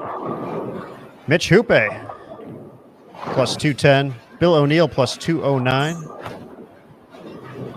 Pontus, we're watching him right now, plus 162. Matt Russo drops to plus 124. Perry Crowell, plus 118. Sean Rash, plus 105. Thomas Larson, plus 102. Marshall Kent, plus 83. There's Norm, currently in 41st place overall, plus 70. Anthony Lavery Spar, plus 55. Richie Teese, plus 35. Dino Castillo, plus 35. Kyle Sherman, plus 12. Tommy Jones, plus 12. Graham Fa, plus 10.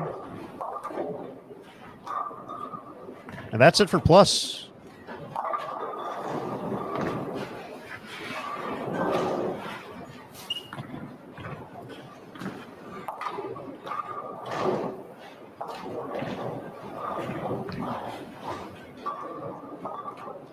Current cut number, plus 89. Solomon.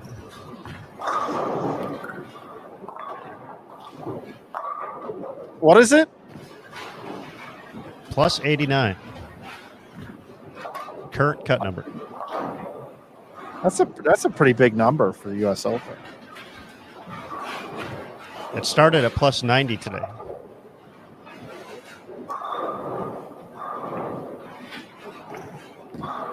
Hey, JT, do you happen to know what 8 spare out is? 8 spare every single shot would be?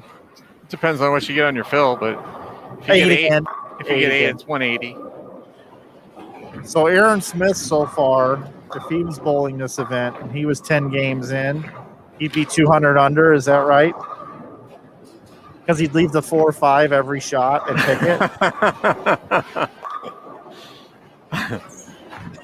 Yeah, that would be impressive. So what place would you be in right now, Aaron, at minus 200? In the clubhouse. In the clubhouse? Yeah.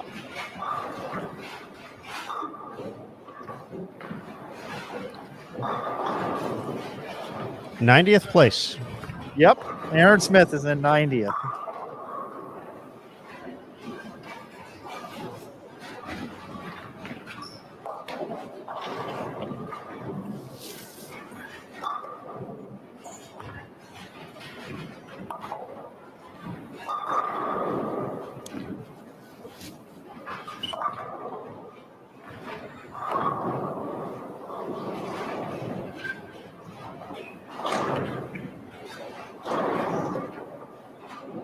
Guys, I was going to step away from the booth because, I mean, I am really, really slap happy here tonight.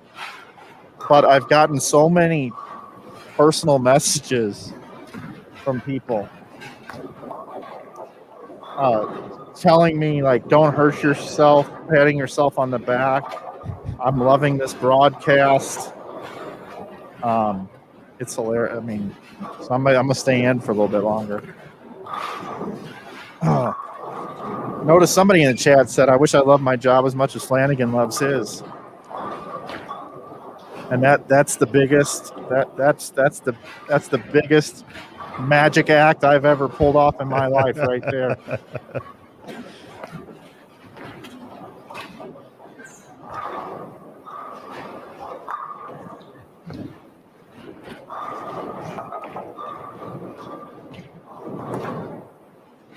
This 9-inch laptop, I still can't see the score. Well, Norm has, after that early double, has delivered 4 consecutive 9 spares. Yeah, so is he going to get that 4-bagger here in this game?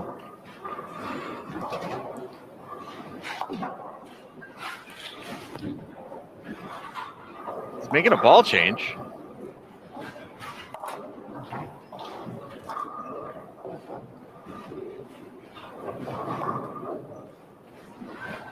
Our viewers are letting us know that Buttriff's struggling this game.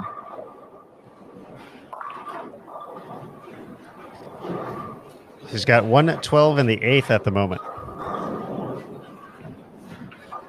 Here comes Norm. He's getting on the strike train right here, and I'm not looking at his pair to already know.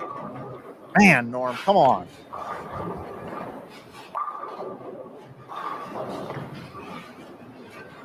Hey, JT, Norm leaves the bucket here. There's a famous moment in PBA Tour history.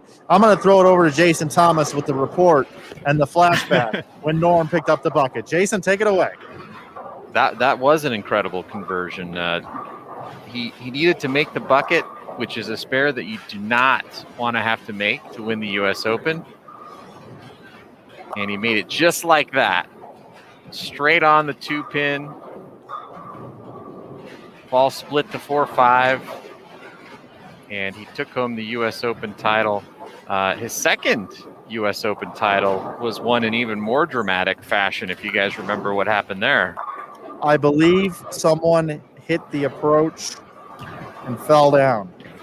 Yes, Mika Koivuniemi needed a mark. Norm Duke had struck out in the 9th and 10th to force Mika to mark to win the title. Mika leaves a 10-pin, and he missed it. He missed it, was the call from Rob Stone. And I remember Norm. It's a nice reaction. It's like he can't believe it, and he goes and grabs the trophy, and then he hugs it. And then when he gets interviewed, he goes, "I feel for Mika right now." But I'll take it. Yeah, and that's actually, in my opinion, and I don't know if Ernie Schlegel's watching our broadcast tonight. If so, hi, Ernie. You're not going to like what I'm about to say, but that's kind of how you deal with someone else's misfortune. That Norm handled it the right way, and Ernie Schlegel, kind of handled it, in my opinion, kind of the wrong way. You can kind of jump up out of your chair or something, but to run around the stadium saying unbelievable and that you're the greatest, that might be just, I'm a pretty eccentric, over the line guy. I wouldn't have even done that. I wouldn't have done it. Yeah, I don't know. I thought it was pretty neat. He hadn't won in a long time, and he was not in the early stages of his career at that point. He was a senior, if I'm not mistaken, and he had a pretty exuberant reaction. In fact, the reaction is probably what made that moment so iconic, right? Oh, it is. Yeah. And I know Randy's not here, so I'm not going to speak for him. But my feeling is he didn't appreciate it. But I go back to the moment when Michael Haugen Jr. came back and beat Chris Barnes at the Tournament of Champions, and when Chris needed a strike to tie, left the 4-pin, Haugen jumped up out of his chair and ran and high-fived everyone in the crowd, and I thought that was an appropriate reaction. He was excited he won the Tournament of Champions. So I don't know. Was it a little disrespectful? Maybe, but it was a big deal for him. Boy, I opened a can of worms on this one in the chat. We've got some takes here on this.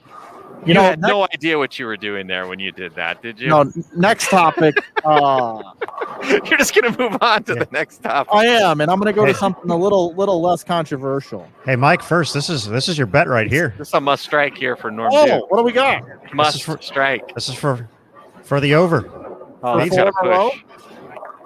No. Oh, that's it. That one's his done. last chance.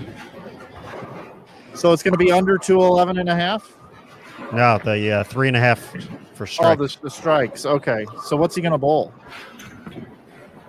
Again, I know I sound like I'm a complete village idiot up here in the booth, but honestly, I'm looking at a 9-inch laptop, which means my screen is 2.5 inches. He can shoot exactly 211 with this spare conversion and all three in the 10th. Exactly 211? 211 is his max score now that he has the spare covered, yes. So that line I set, almost everybody was taking the over. So Bowl TV, if we could have odds making in here, we would have just made a fortune, and then we would have been able to remove that mute button. We'd have been able to afford to remove the mute button and maybe get you 4 screens at once, like another service out there that we're good friends with here this week. So that's the deal. We got to get it legalized. I'll set all the lines.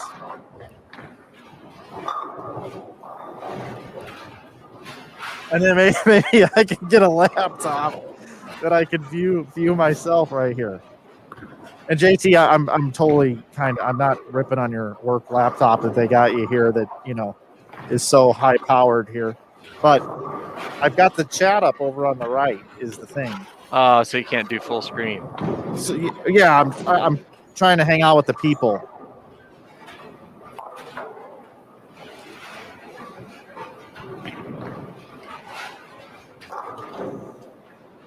So less controversial topic. Was Donald Trump no, I'm just kidding.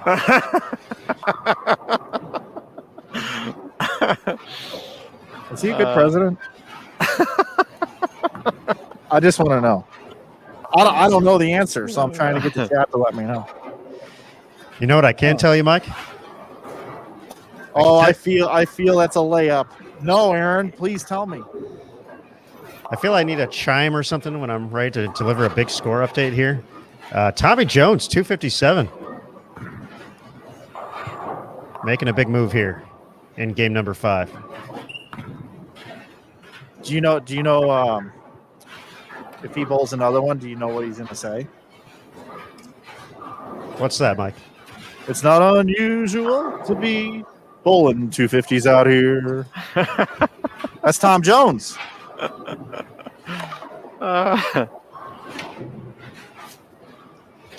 It is unusual to be bowling 250s out here, though. It is. And Carlton's in the back getting ready to do the dance. So he just bowled 250. Okay. And I want to put it to a vote again, but I kind of want to just go to Tommy Jones' pair next because Jillian Martin's on it as well. And we had some folks in the chat saying, let's go to Jillian's pair. And since Tommy just bowled 250, he's going to be on 47 and 48. And they're actually already going here if you want to switch, Aaron. 47 48. Actually, yeah. They're all here at least. I can say that. So let's do that pair. I'm not going to put it to, I'm going to be a dictator here and just absolutely pick this pair. We'll open it up for debate next time. I can't do another 33, 33, 34. I don't think it's possible ever again. It's a one-time thing. Yeah, that was amazing. 184 for Norm. Yeah, not the game we were looking for there. Not the one we were voting for there at all. Struggles all around, so. Mike, Okay, while you're working hard here and we make this switch, I want you to work this promo that we're going to pop up right now, all right? Okay, all right, set me up. All right, you ready? All right. Put it up there. Hey, everybody. If you're looking for a great VIP special offer from Bowl TV with a PNG we have up there with a line through the middle so you can see stuff in the background, that super promo, Bowling Lives Here, Bowl TV. Let me tell you something. If you've got one of those event passes or maybe you've got just a monthly pass, this is a great opportunity to take advantage of our annual subscription. For just $49.95, you can get an entire year of Bowl TV. That's going to get you PWBA. That's going to get you Junior Gold. It's going to get you the team challenges that are coming back this fall. And it's also going to get you all the backstage content, all the access. And you can do it for just $49.95. So if you want to expand your coverage, re-up for a year, right here, $49.95. It's a super promo we got for you right here on Bowl TV. Now, let's take it over lanes 47 and 48, where we have Tom Jones, and we have Tim Grundler, and we have Jillian Martin for your viewing pleasure right here.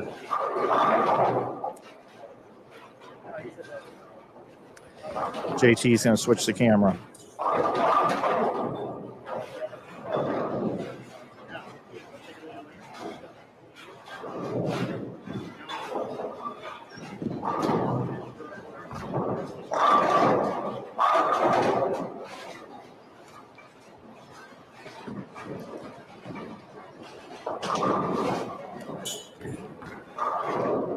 There's Tommy. Crosses over for the 5-pin.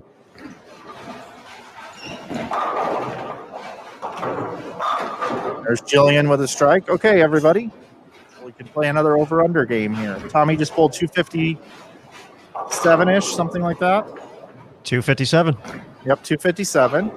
So we're going to set Tommy's over-under here with leaving a 5-pin going Brooklyn. We're going to set his over-under this game. I want people to bet under. So I'm going to go 216.5. Over or under 216.5 for Tommy Jones this game.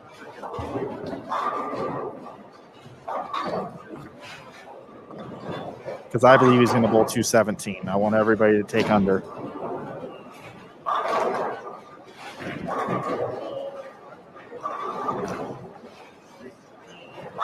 And then from there, we're gonna do an over under on Jillian Martin's score, and we'll use Cole Schroyer right there in the chat. Cole says 213 over under. We'll go with that line.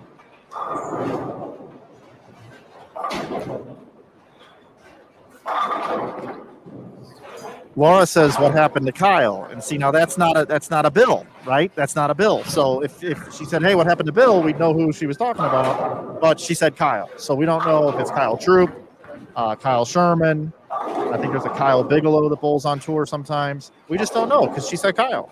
But if she would have said Bill, we would have known it was Bill. So please clarify, and we'll get you an answer. Ooh, I like Scott here in the chat. Says Jillian's going to beat Tommy. Kyle Sherman's on 71 and 72 this game, Laura. Yeah, but she might have looked at the standing and said what happened to Kyle, meaning Kyle Troop. Because he hasn't had a very good tournament. But don't count the man out.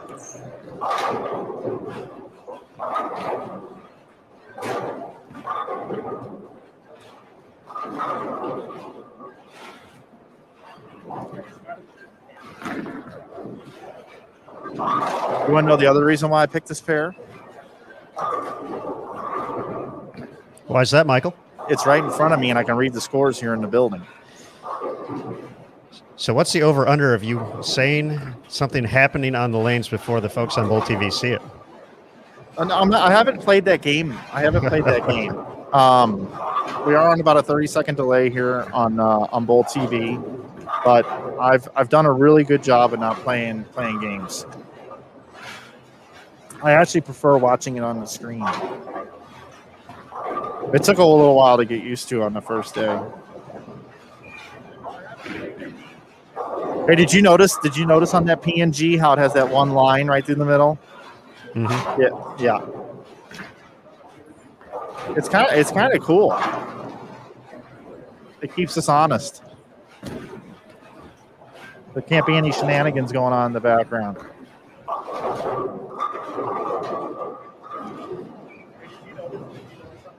Mike, I'm going to make one of the questions all official like. I'll put in a poll. Go ahead, Timothy as a wild card option as well. Oh, I like it. We'll put a poll up. There it is. Who has the highest game 6? Tommy Jones, Julian Martin, or Tim Grundler? Tim's from St. Louis. He's a buddy of mine. I like Tim. He's good friends with Kyle Sherman too. I'm picking Tommy Jones. Wow, we've got some Jillian Martin fans in here. Let me tell you that right now.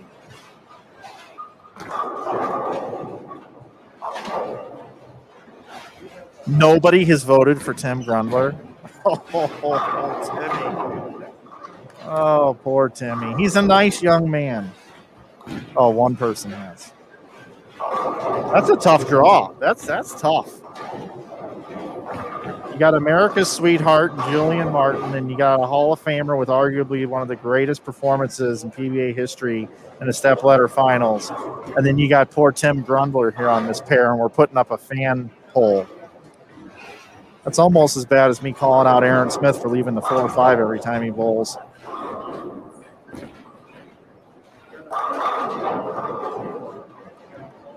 You got to have him there, though.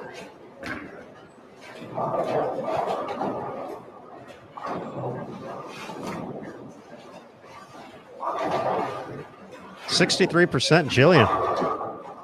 31 Tommy, 5 Tim.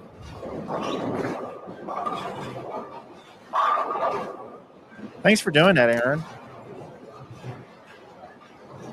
You know, you just don't know this, Aaron, but before I came here, we had a top secret Bull TV call with all of your bosses. And they said to me, they said, Mike, we're bringing you in because we need these guys to get better at their jobs. I'm like, yeah, hey, tell me, what is it you need done? And one of the things was they said, we got this great thing called a pole, and they just don't use it enough. So on one of the squads, could you kind of maybe encourage them to use the poles? I said, no, I'm going to get them to come up with it on their own because we're going to play all these games. They're like, I don't think it'll work. Well, it worked. So. And here we are in a heated battle. We are in a heated battle. Jillian's got a great look.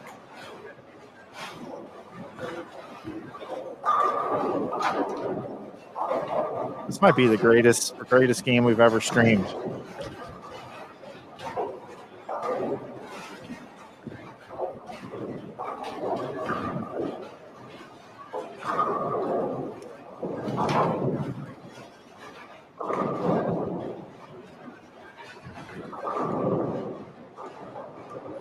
Hey, Aaron Smith, since you set me up so well, can I set you up right now? Absolutely, Mike. Aaron, I was wondering, are we going to be back tomorrow with any coverage of this event, or are we taking the day off? We're going to be back tomorrow, Mike. Bright and early, 11 a.m. Eastern, 8 a.m. local time in Reno for round 3 of qualifying at the 2021 U.S. Open from the National Bowling Stadium in Reno, Nevada. And guess what, folks? We're going to be here live on Bull TV all day until we take our field from 108 players down to the top 36 as we continue our quest toward Sunday's FS1 Finals, 2 p.m. Eastern. One player out of these 108 talented folks will be wearing the green jacket.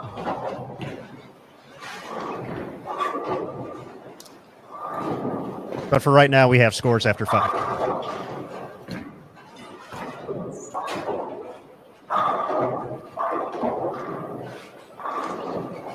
My goodness. We got a new leader.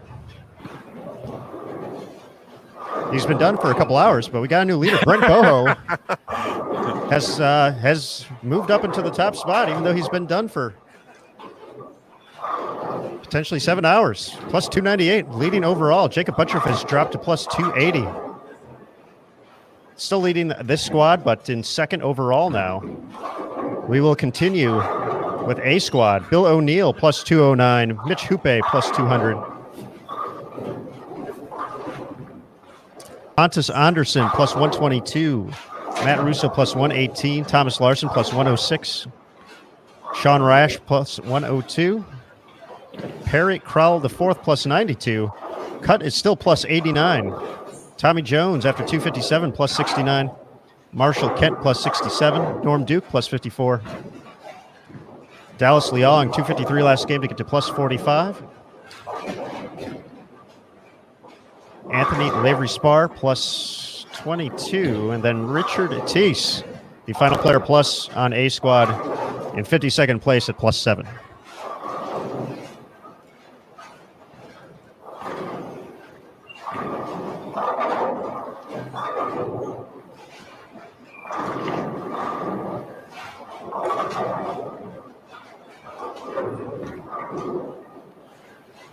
I want to peel back the curtain again. I love telling people what's going on behind the scenes because I just don't think you get that enough.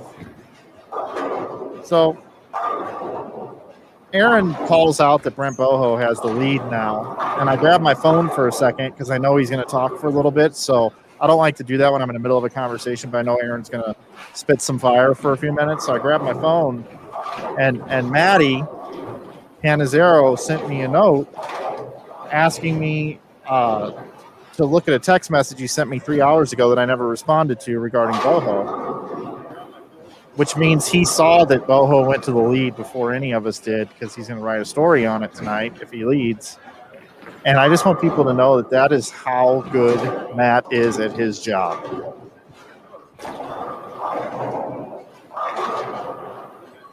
It's simply amazing to watch and be a part of. It's almost as amazing as when Aaron Smith converts to 4-5. Hey, don't downplay that. My percentage is high. Matt is way better than a 4-5 conversion. He's kind of laughing. He almost wants to come on here and say a few words. Almost does.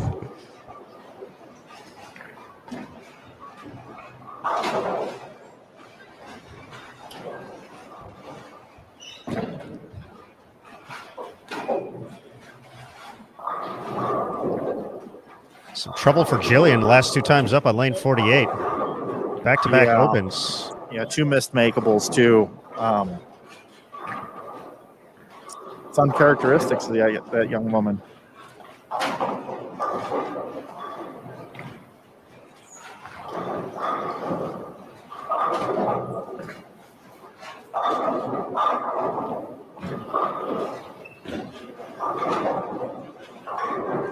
They are not easy.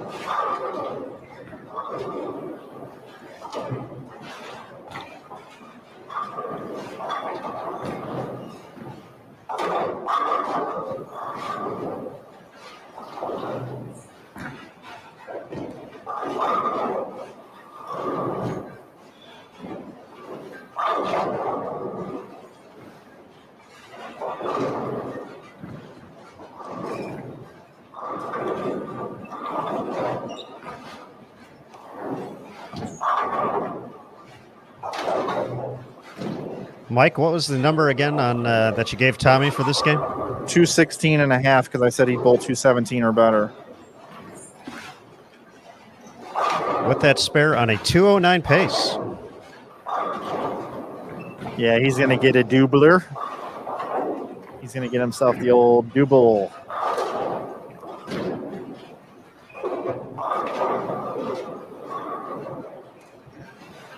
I was really begging people to bet under on that one.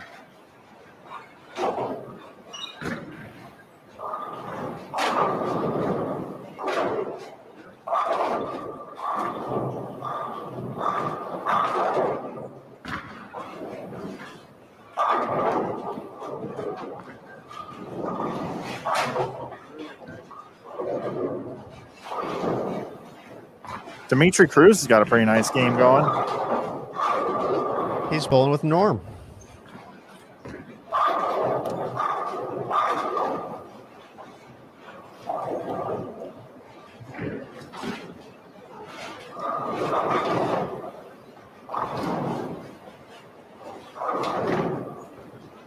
Norm's got a triple in his game through 7 frames, and he's clean.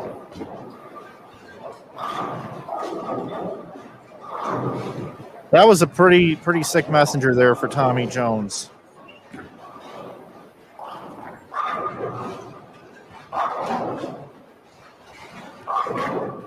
Haven't seen too many connect this week, or last week either. No, I got very disappointing on our side. Yeah, I got a tip for everybody. If you want to create more power on the lanes, similar to a 2-hander. If you're a 1-hander. I'm all ears, Mike. Exactly. In your 3rd step, what you want to do is if you're a 5-step delivery, you want to put your left thumb in your ear in the 3rd step. And then if you're a 4-step, if you have a 4-step delivery, because of aerodynamics and because of body weight control and perfect balance, you put your pinky in your ear on the 3rd, or actually it's the 2nd step on a 4-step approach. And that will get you a lot more power. So if Tommy wanted to carry that 10-pin, all he would have had to do is put his thumb in his ear on the 3rd step, and he is struck.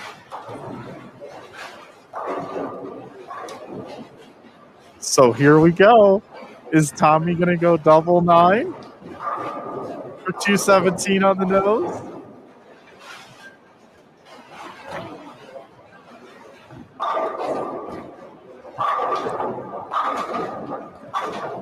There's one. And we are not that far ahead for me to be able to tell you.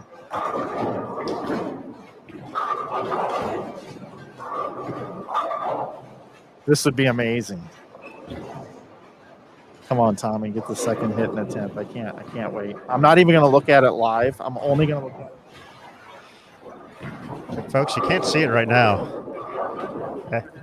Actually, I can show you. I'm going to do it. There's Mike not looking at it. I'm not watching. I'm watching the screen.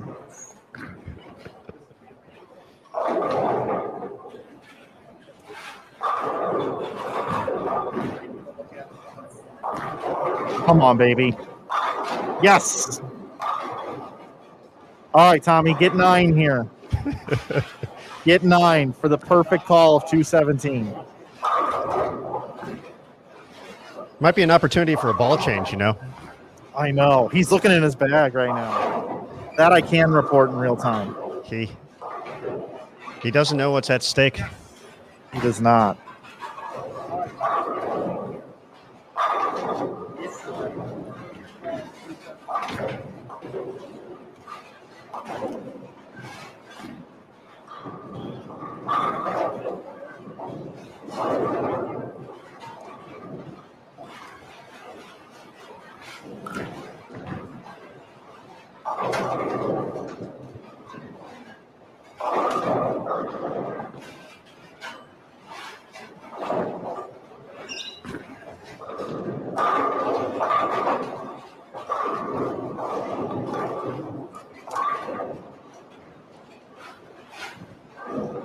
He's taking a long time to throw this ball. I'm not going to look again. I'm going to watch it on the screen again.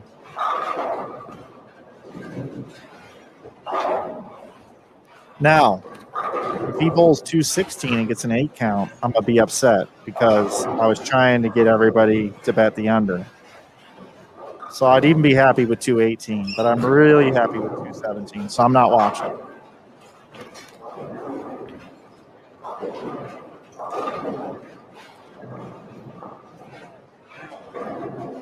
Oh, no.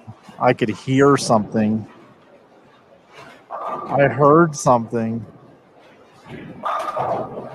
Oh, it didn't sound good.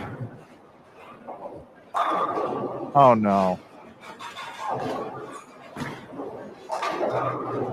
Oh, goodness. Oh, my.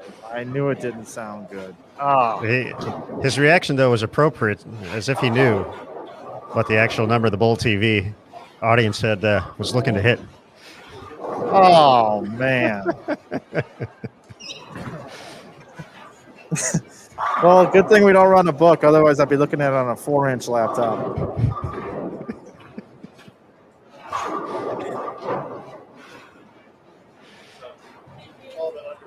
Hey, we're happy you're with us, everybody. This has been a lot of fun here tonight.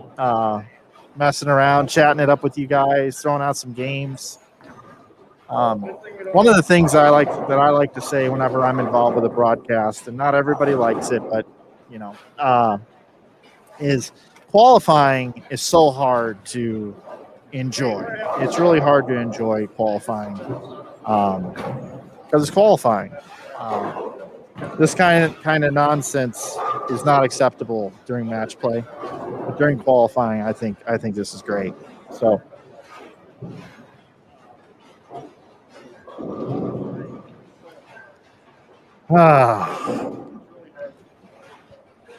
The full roller coaster of emotions there for you, Mike. Yeah, I'm really upset about it.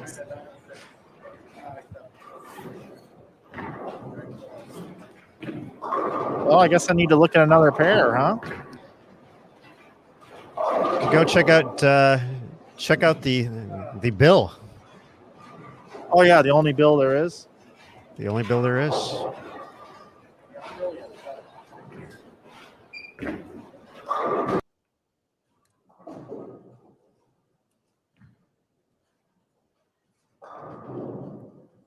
Am I supposed to be doing a promo right now?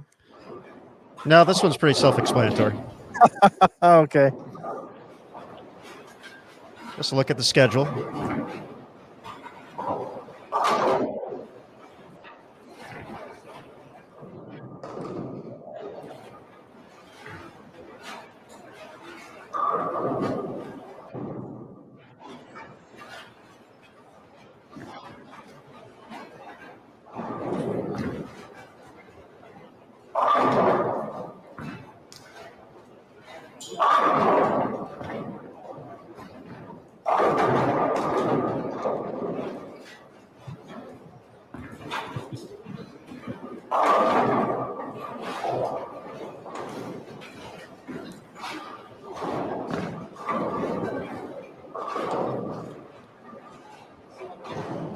Yeah, congratulations to everybody that got the predictions right in the chat. You guys are doing well here.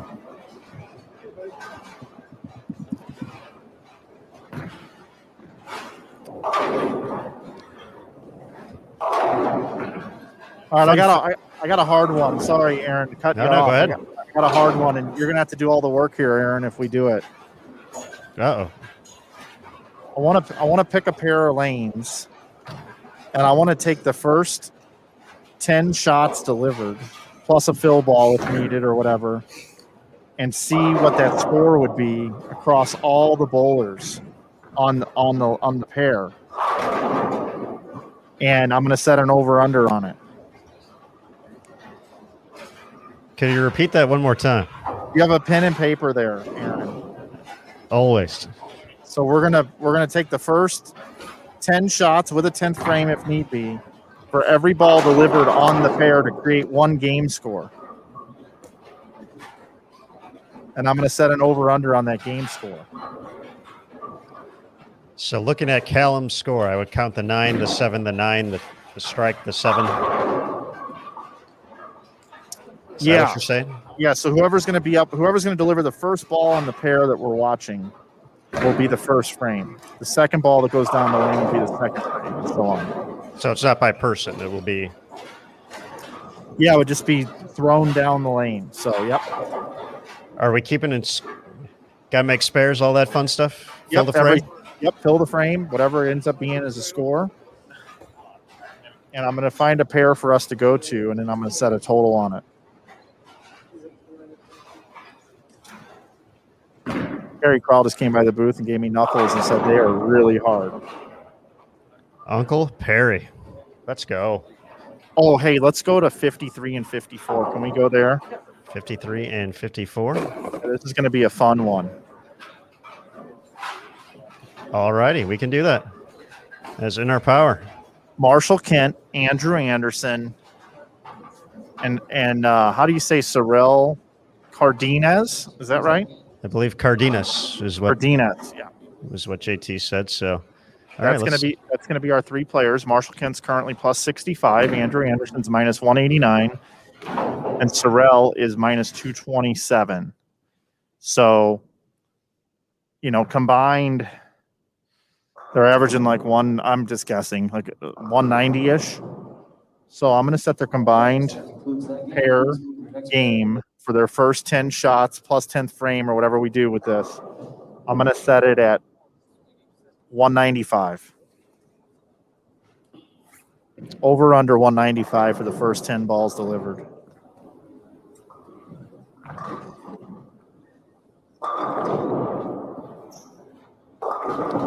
What timing?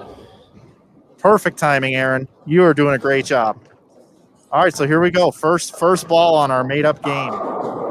First 10 shots delivered, plus a 10th frame if they need extra balls. If it's an open and it's over, you're going to take care of this for us, Aaron? I got you covered.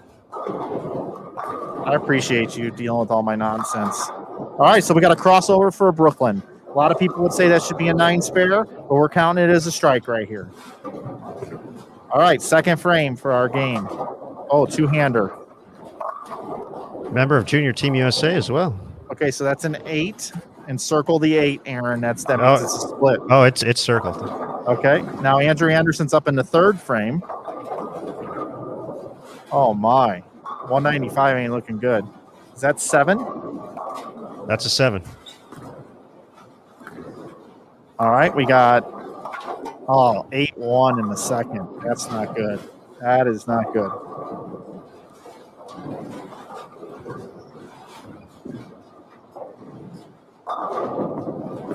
And in the 3rd, 7-2. It's that is not. That's 37 in the 3rd. Yeah, that is not a good start. 37 in the 3rd for our game here.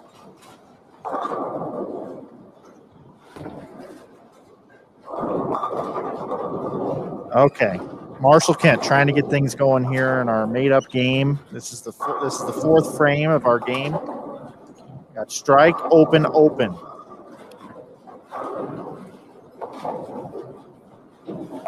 JT bought $68 worth of power bars yesterday at Walgreens, and he's over there murdering one right now. He's secretly telepathically saying, Flanagan, thanks for getting on here and not shutting up. I get to eat at least $10 worth of these power bars.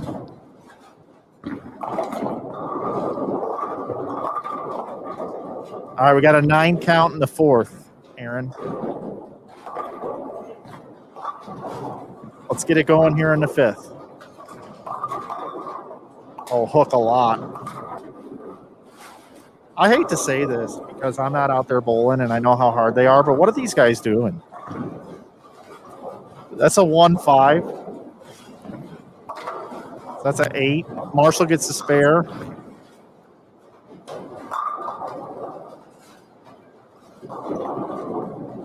I'm going to need a police escort back to the hotel room. Was that 8 spare? That was a conversion. Yeah. Okay, Andrew's got a strike up. What frame are we in? They are bowling so fast. This is frame 7 for Marshall. And we're working on a strike? Working on a strike. 75 in the 5th, strike in the 6th. Max score 225.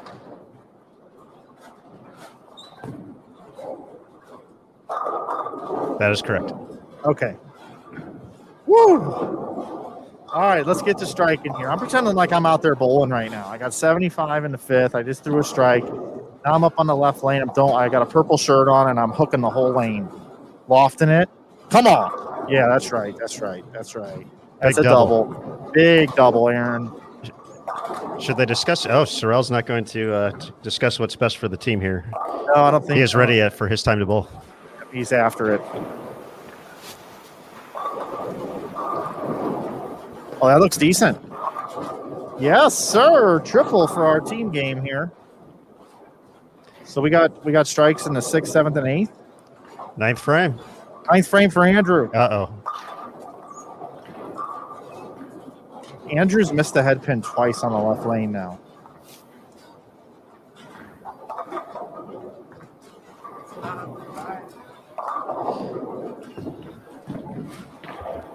So is that 8?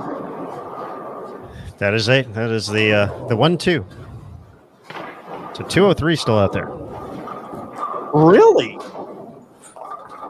So that's a spare in the 9th? Spare in the 9th. We can still bowl 203. And what did I set it at? 195. I believe 195. You need this one, though. How great is this? Need a double in the 10th to go over 195. Oh my. Hook. 8 count.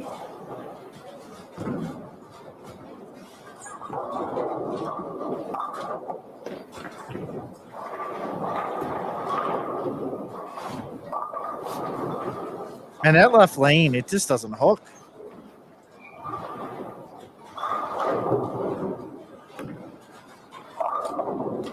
Oh, Marshall barely picks that up. So that's a spare in the 9th. We got, or was that the 10th? That was the 10th, So 5 count on the fill. 187. Okay. Oh, nice Nice conversion cover there. So I did the camera move, came back, ate a power bar, been listening to everything, and I have no idea what you guys are talking about right now. What is going on?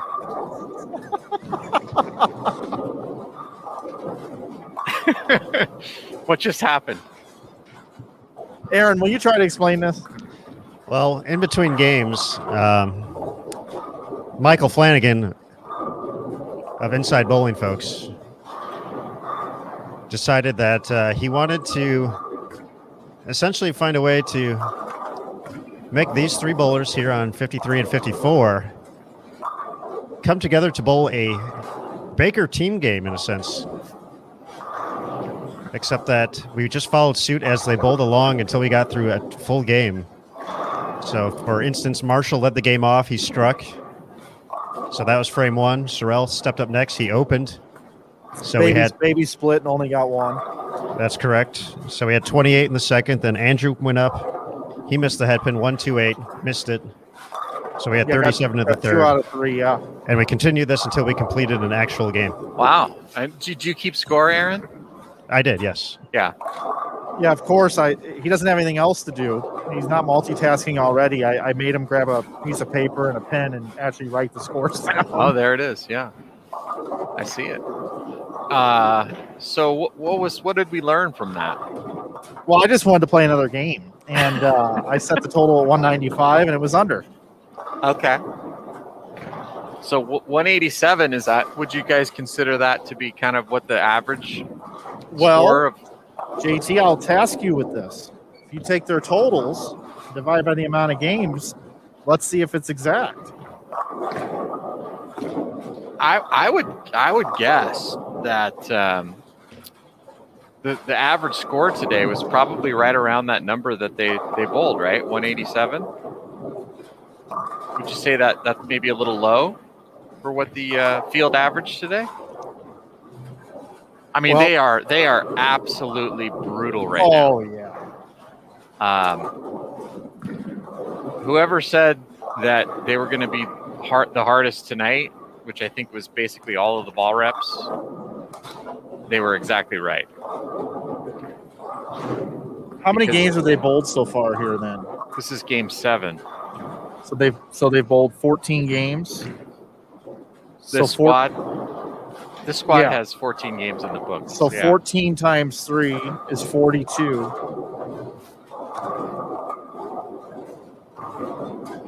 This pair is averaging 191.65. For the tournament? Yep, this pair is. Yeah, I would say that's probably pretty close to the average of the field.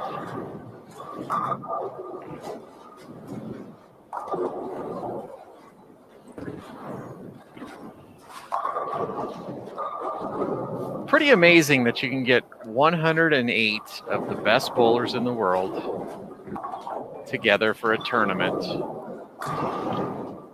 and the field average is less than 200. Bowling balls. If these guys were bowling a league, and ladies were bowling a league, what would be low on the sheet? It was a 108 person league. 230? Oh. Yeah. Yeah, they're hard. Norm Duke is grinding as hard as I've ever seen him grind on anything right now. Yeah, Norm threw 5 frames, doesn't have a strike, and has 1 9 count, has no 8 counts, just to give you an idea what that looks like. 3 splits, all open, 9 spare, and then a 3-6-10. Okay, one more game here for this pair. Marshall Kent actually has a good game going. He can shoot 260. He does. 9th and 10th frames. How many strikes? So there's 12 possible. I'm going to set the rolls the 4-pin. Beautiful. I'm gonna set the over under at 5.5. 12 possible. 9th and 10th for this pair. Take the under.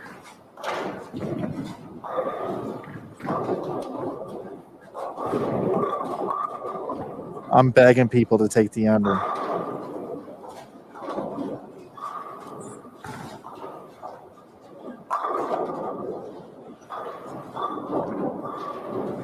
Aaron, what were you just laughing at?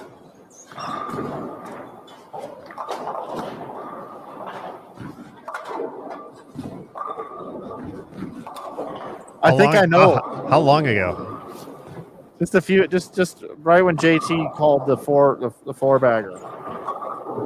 Oh, I was excited. Oh, okay. Because Marshall Kent is part of my team here, so That's true. Starts right here. Oh yeah, baby. There's one out of that 5.5.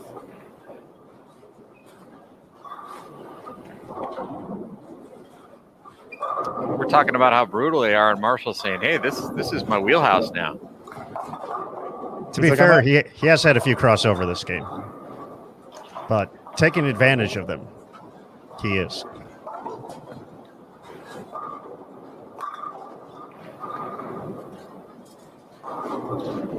Was that a Yoda reference, or is that just you're just tired? Potentially both. Taking advantage of it, he is. We got a lot of people in the chat that think it's going to be exactly 5 strikes in the 9th and 10th.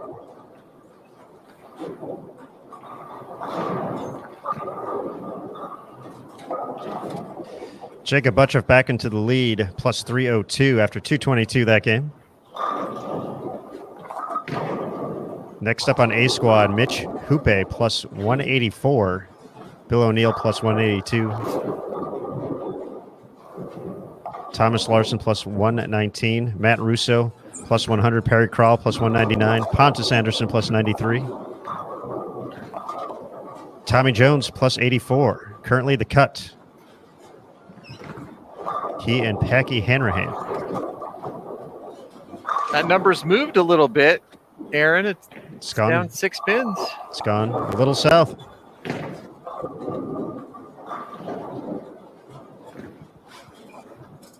Duke at plus 79, Rash at plus 68, Kent at plus 65, so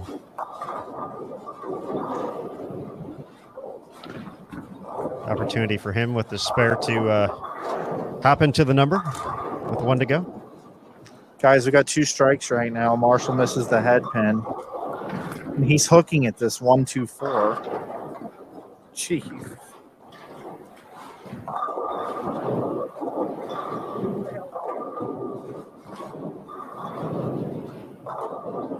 And we're looking in trouble here if anybody bet the over on this.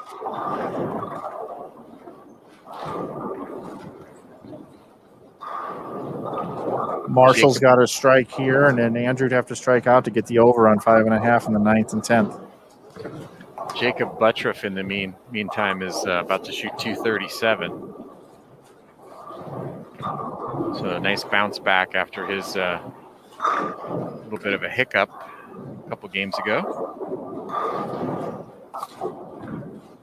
That gets Jacob back to plus 339 with 1 to go.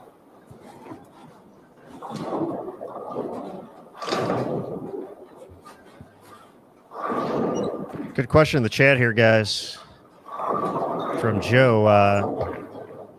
You both mentioned it, the ball reps, everybody on site in Reno saying they expect it to be tougher. Joe asking, what's the technical reason for that thinking that these folks are going to have a super tough time out there? Well, that's a great question. And part of it is the theory of lane pattern memory. So yesterday's pattern wasn't quite as flat as this one. It was pretty flat, but it wasn't quite as flat. And so when you lay pattern over pattern over pattern, the first time you lay it down, the pattern remembers what was on before. So for example, if you have a league shot, you've been oiling the league shot over and over and over again, the first time you put a flatter pattern down, there's still memory of that pattern on top of the surface. It's a theory. I don't know how true it is. I don't know how much data has been collected on whether that's true or not, but it seems to be, whether it's just a placebo effect or if it's a real effect, to actually have some influence. The more likely reason is something we talked about earlier today, which was the first group that came out and bowled today was B Squad, and they played a lot further to the right. There was a lot more urethane.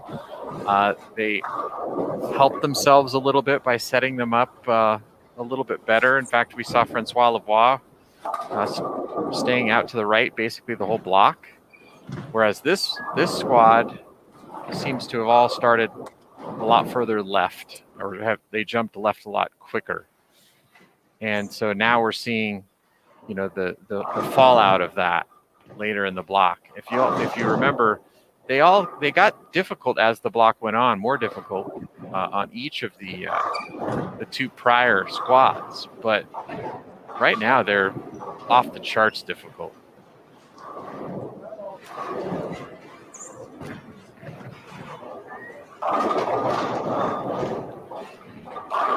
So I think I answered the question. So the short version is house memory, or they started a lot further left tonight.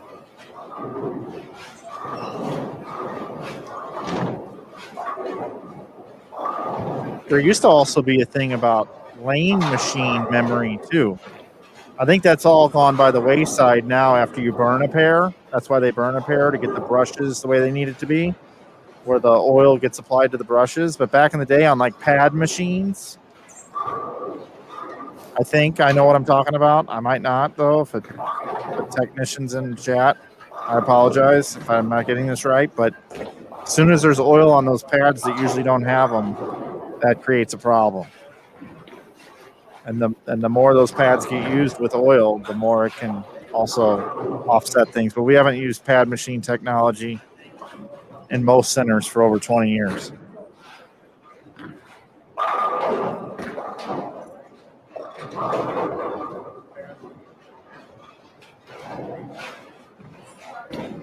My vlog today is getting some interesting comments over on the Bull TV YouTube channel. I think it's from the title I gave it.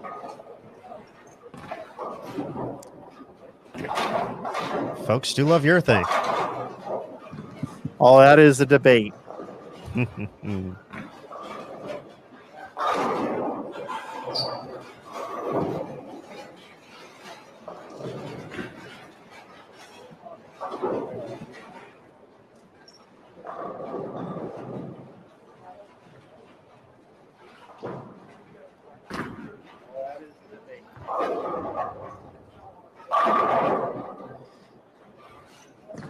Sweep the Rack had a podcast tonight.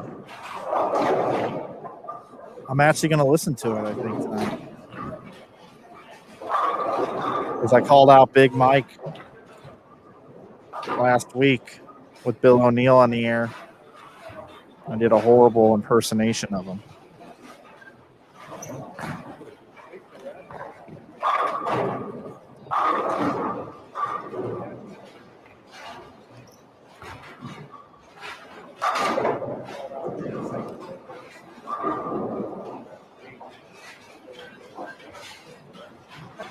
What do you think, Kyle Sherman, this game? Kyle Sherman and Sean Rash? Yeah. That sounds fun. 51 and 52. 51 and 52. It's not too far away. Actually, Aaron, I think we should run another poll, but let's go there first in case it wins. Can you do another poll? For you, Mike, of course. Okay, so I'm going to just give you, can you just do 2 options? We can do 2, yes. Okay. Sherman and Rash pair, or Prather and Buttriff pair?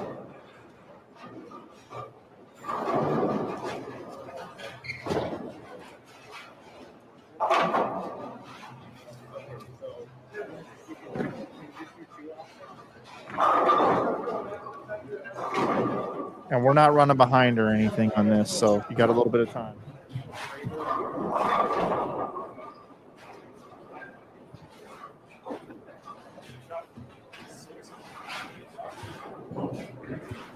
And away we go. Okay, get your votes in, folks. Where do you want us to go?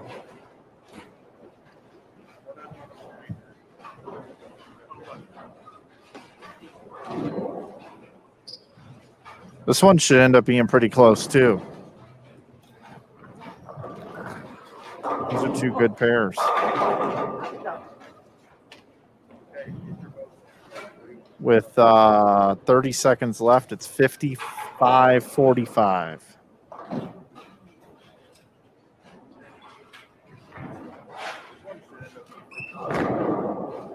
Did we have any prizes today to give away, Aaron? We did during the middle block. How's your research on teledrones going? Boy, this thing's 52.48 right now. With 5 seconds left. Oh, it's 51.49. You got to be kidding me.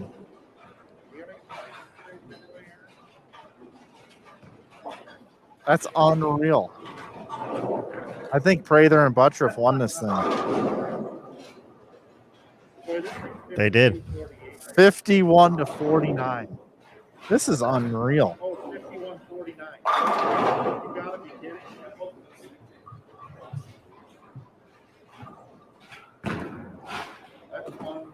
These other cameras must be picking up my audio. I hear myself echoing. I feel like I gotta talk so loud too with these masks on. You mean it just hasn't been so long of a week that I'm hearing you twice in my head? Nope. 4-5, 4-5, 4-5, 4-5, 4-5. Like that? So 50, like that. 55 and 56 coming up next.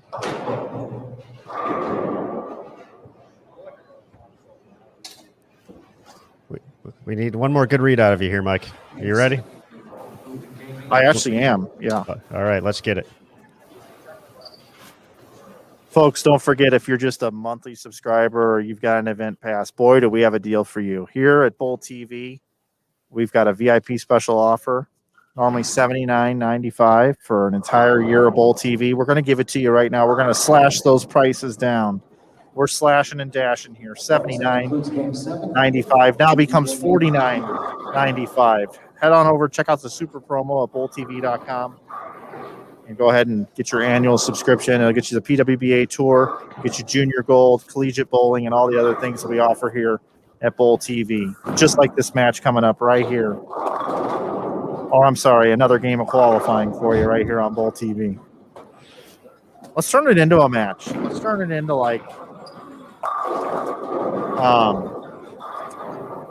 they all got 2,000 on the line. They're bowling a pot game here.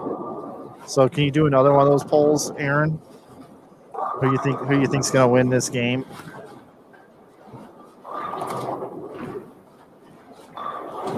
Why, sure, Mike. And I'm going to personally pick Andrew. Did you know? Andrew says, there we go. Long day. Sascriba just missed making the telecast at the 2018 Masters. I think I do remember that. Yeah, if you want to watch Kyle Sherman and Sean Rash, they're on 51 and 52. 49% of you wanted to watch them. So we just made 49% of the people unhappy by doing that.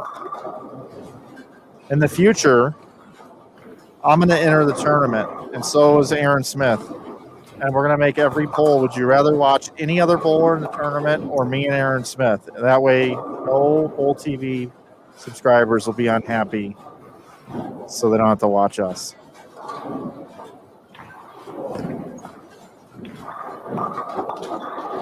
Good night, Ricky, in the chat.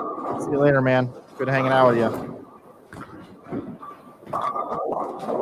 Pete Weber here thinks that Buttriff, the bet should be 225 or 222 and a half over or under. Pete D. Weber in the chat.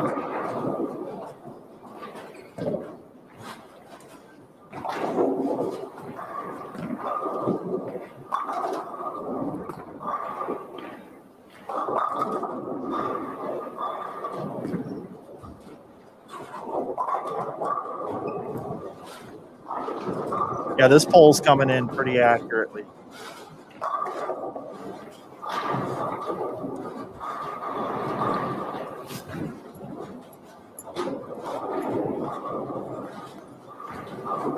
Don't forget to join us tomorrow morning, everybody. We'll be updating our fantasy draft.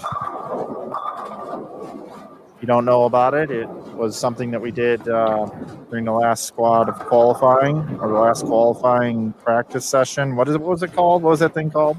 Somebody help me out. We're live from practice during pattern That's number right. 4. Yeah, we streamed four separate practice sessions for an entire day practice. So we did a fantasy draft, and it was Chad Murphy and Stu Williams, and then the four of us that you've been listening to at the Masters in this event, which is JT, Aaron, Matt, and myself. And we look like idiots right now, but hopefully that changes by the end of the week. I was going to take Boho, guys. I was super close to taking him. He's never made a cut. I saw that. That was a pretty cool part of his video there on the Sport of Bowling USBC Facebook page, at USBC on Twitter, little IGTV at US Bowling Congress.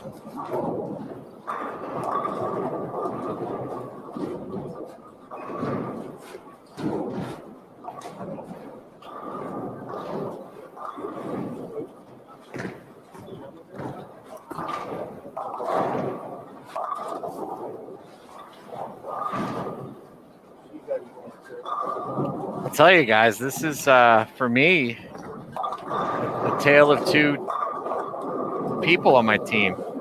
Got Jacob Buttriff, who's my MVP, putting up a 1 right now for me. And then you've got Chris Prather, who was my #1 pick, who's breaking my heart.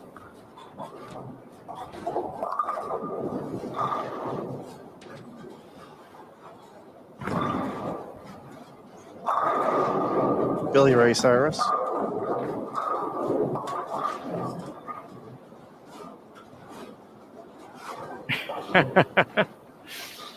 My achy breaky heart. And Chris Prather, man, look, he started, I remember, way in, and now he's just playing right up the edge with urethane.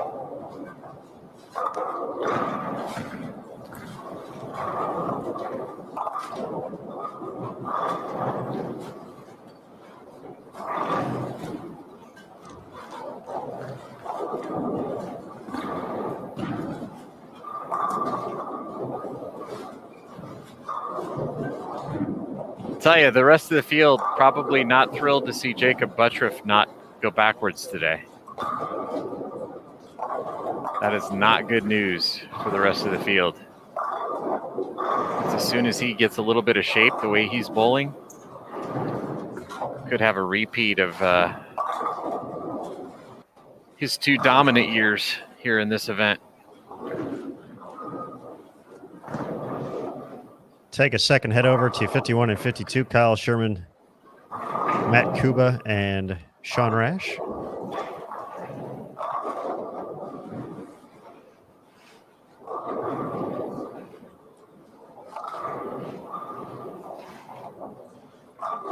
I think this is a very smart play here, Aaron, since it was so close.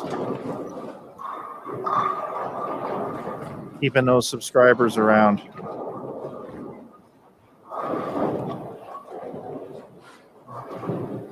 We're multitasking.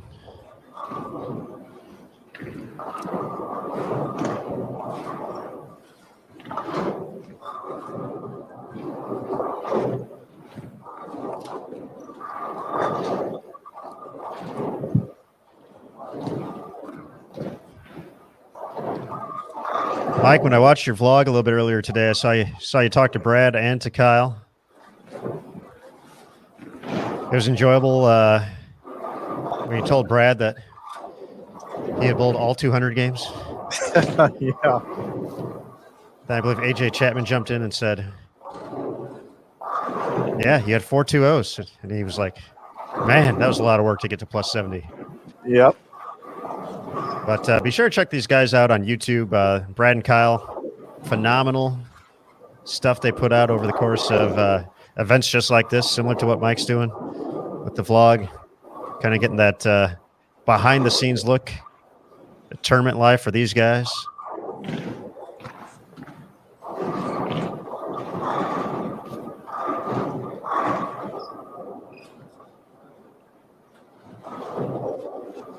Okay, chat. Everybody in the chat, I've got a new thing. I got a new thing I'm going to do this for the rest of this event, and I apologize I didn't do it sooner.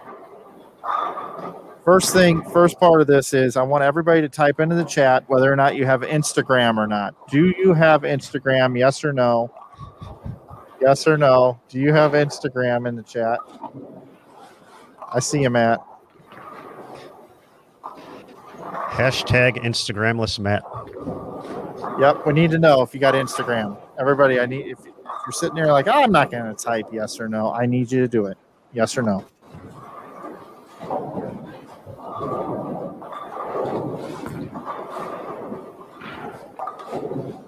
Pete Weber has it. Oh, so far we've got all yeses. We got a couple no's in there. That's all right. It's not too late to join.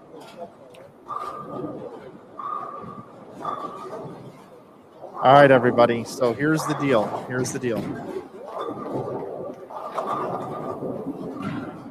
I have discovered an Instagram account that is the most underrated Instagram account in the history of Instagram. The material and what you get from like cocktail bars late at night, especially in the Reno area when he's out here, it's a fantastic follow over on Instagram. And I'm looking to double this subscriber count on this particular Instagram account right now. I want you to go out there and follow this account. Type this in. It is USBC AARON. USBC Aaron, AARON. He has 147 followers right now, and I want to try to get this thing doubled by the end of the week. 147. I'm telling you, this is one of the best follows you've ever seen on Instagram. This is a dirty, filthy lie, but no, it's seriously. Your stories are great, man. If you're looking for little cool spots to go hang out, he tags himself there all the time. Oh, we just went up by one.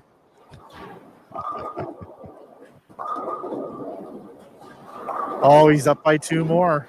He's climbing. Three more. Two more. Another one. The best part is... Oh, he's climbing, folks. USBC Aaron. My favorite part is I don't have notifications turned on for Instagram. So I'm going to totally forget about this and then awkwardly look at it tomorrow morning as I'm waking up to be here at the office by 8 o'clock. Dude, you've picked up 32 subscribers. Oh, goodness. You're climbing like crazy. You people are awesome. If you had done Twitter, it's the same. What's your handle over there? It's exactly the same. Oh, I don't like Twitter. You could have multitasked. Instagram, baby. This is great. Let's see if we can get him to 200 followers tonight. He's at 176 right now. Oh, Michael. 179. 180. I believe my last post was from June. Oh, that's sooner than mine. I've got like, I don't know, a couple thousand or something. It's going to get to 200 by the 8th frame. I know. He's at 183 right now. USBC Aaron on Instagram. He's the only one that's going to get to 200 tonight. I know. Wow. Nicely played. Wow. Full circle moment, JT. Full circle moment. You guys are great. We're at 186. 187. People are like, I'm looking on my laptop. I really don't want to have to go get my phone. 189. Countdown is on. This is great. I'll tell you guys, while we're getting Aaron's Instagram account some followers. Jacob Buttriff's about to shoot 237 here if he can throw 2 more strikes. And that's a big finish. 230, 230. Wow. It's going to get to 370 over. 375 over with a 9 count on his fill ball was what he would get to. A strike would give him 376 over. Man. Had 237 last game. Actually picked up steam after a slow middle portion of the block, 179, 183, and 169, then 222, 237, and there we have 236. Cruising. And Sean Rash, chance to shoot a big game here. That would be pretty huge, especially Sure for would. me since he's on my team. Move up about 10 spots in one game if you can go off the sheet here.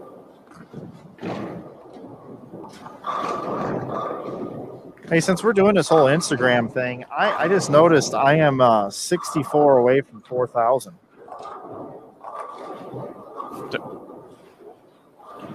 Let's get Mike over 4,000.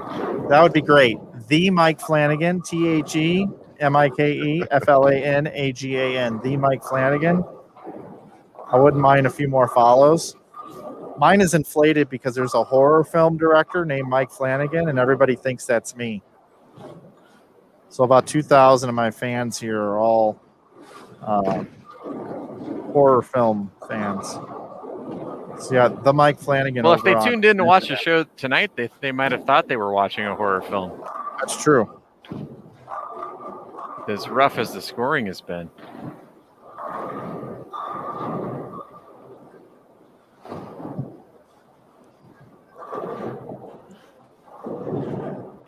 Oh, I'm climbing. This is great. And I guess while we're doing this, I just started a TikTok account. really, I did, yeah. It's actually so I can see what my 12-year-old daughter's doing on TikTok. oh, Dad, don't join TikTok. That's what she said. Don't join TikTok. And I said, well, I'm definitely joining now. Oh, sorry. The Mike Flanagan, TheMikeFlanagan. Thank you, guys. And this is the other one we got to make sure we get on here so we don't get called in the principal's office. U.S. Bowling Congress on Instagram. And Caitlin Nelson has provided hundreds of Instagram stories over there, multiple shots, some of them off camera, as a matter of fact. So bonus coverage for free. U.S. Bowling Congress on Instagram. 210 finish for Kyle Sherman. Get to minus 61 and Big Time frame, as you said, JT. Yeah, that We got magic 260s out there. magic 100 over number is within reach for Sean.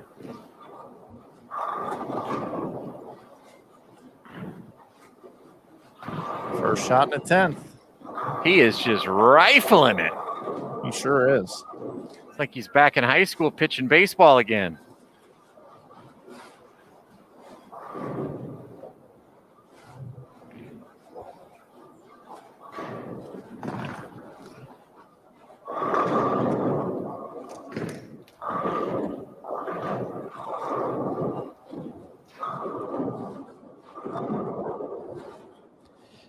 You want me to go get in? Oh, JT's on it already. A little late to the party. I was going to say, you want me to go get somebody to interview? I guess he's going to go get Jacob. Yeah, that guy's pretty good.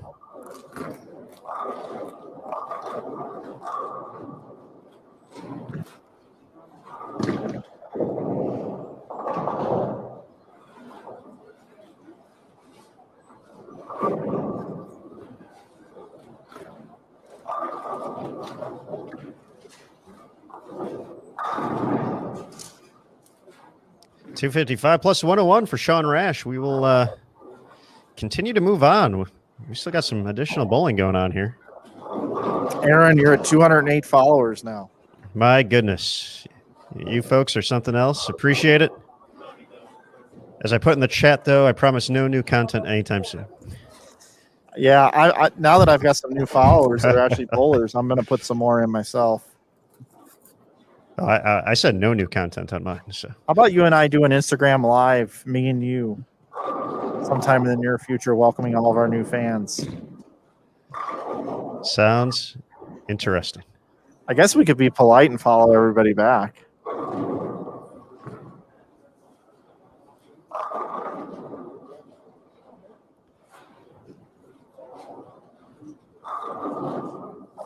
What do you think JT would say if all of a sudden he goes, "Hey, Mike, I got a guest. Give him the headset." And I said no. Make him sit in a chair over there. This is my spot right now. It'd probably be more comfortable after bowling 8 games, to be fair. Yeah, it's true. Take a seat over there. Take a seat, relax. Put your feet up. Welcome to the Bowl TV Lounge. What ball was Jacob using today?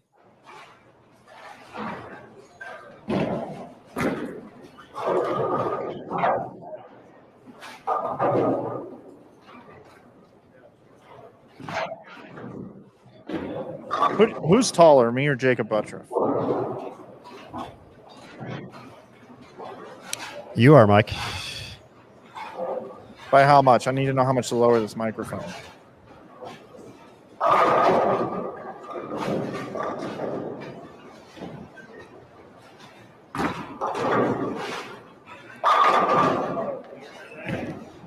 Four in a row for Matt Russo, plus 71 heading into this game.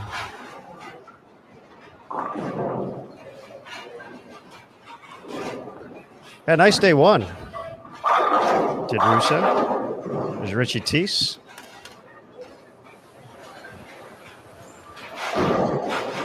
JT just told me that I have to stand in as whatever bowler that you want for the interview tonight.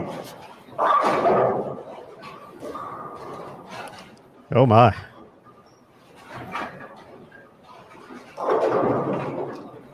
Matt Russo is bowling a nice game here.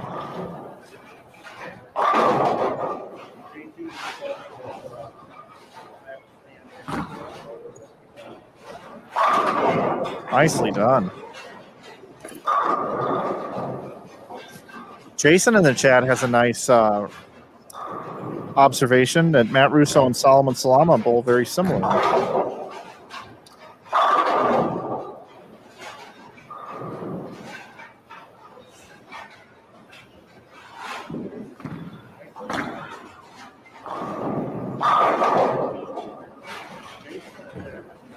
.243 finish for Jillian. She went plus out there today. 26 over for the block. That is pretty impressive.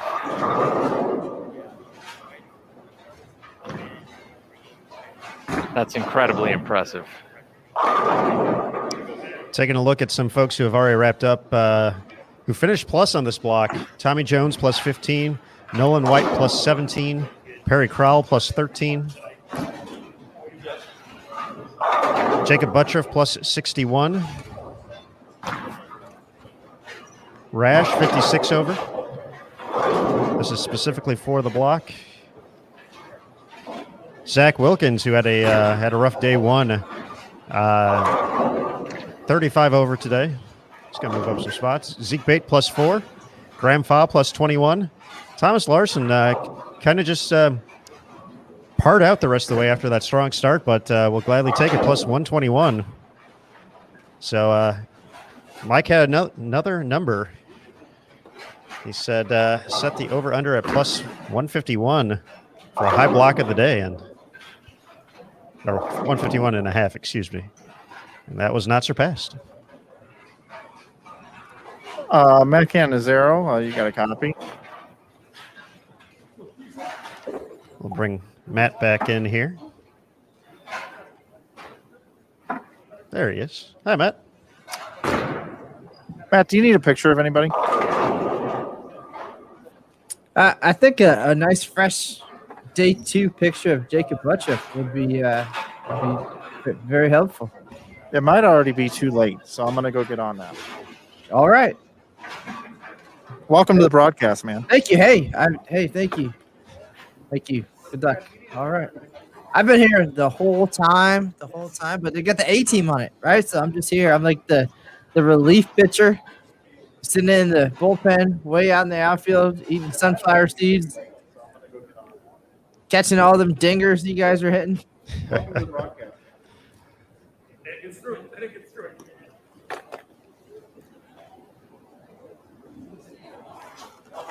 Take me home, country roads, to the place I belong. That's it. That's all I got. That's all you got? Yeah. We tried to set you up, JT. I figured that was appropriate to close out the show today. What a wacky day, man. We thought it was going to be tough, and then we came out and it didn't look as tough as we thought it was going to be, and then it got a little bit tougher, and then it got a little bit tougher, and by the end it was really, really, really tough. So, man, I think these players are happy to have this day behind them. We are going to have a little bit higher scores tomorrow. I think the pattern has a little bit more shape to it. Players, who were able to limit the damage and go into tomorrow, I'd say within 100 of the cut, probably feel like they have a good chance. So anybody who's even or better, basically maybe a little lower than that. Chris Prather had a rough day today. I was very surprised with that, but he's got a huge amount of firepower, and we'd look for him to have a big day tomorrow to get himself into the cut. But a lot of players in good shape, especially Jacob Buttriff.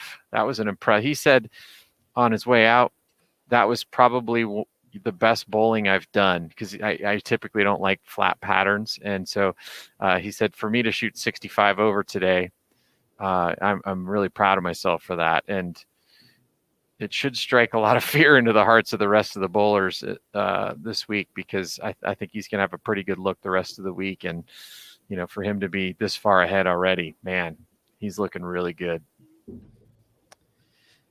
Yeah, one of the exciting things we've heard throughout the year, Jacob feeling back to that 2019 form, has made a couple shows already, and looking to get back into the winner's circle once again.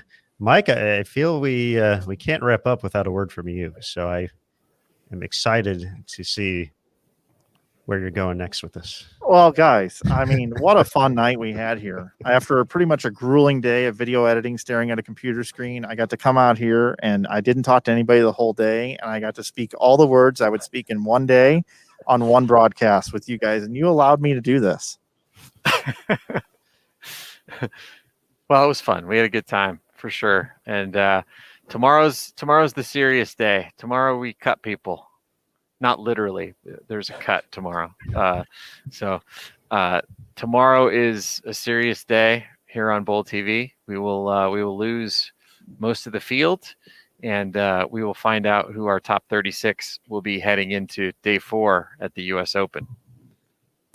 That is correct, and all of that will begin. C-Squad going to be on the lanes first, 11 a.m. Eastern time, 8 local time there in Reno, 4 p.m. for A-Squad, and then 9 p.m., all those times Eastern, for B-Squad to wrap things up. Cut line, top 36 advancing on to competition Friday, and a fourth pattern. There's a fourth pattern, folks, so we're excited about that, but I think we've done all we can do for this broadcast today. It's hit a lot of different levels. We've seen a lot of crazy things today. It's the flat pattern day. This is what you get, folks.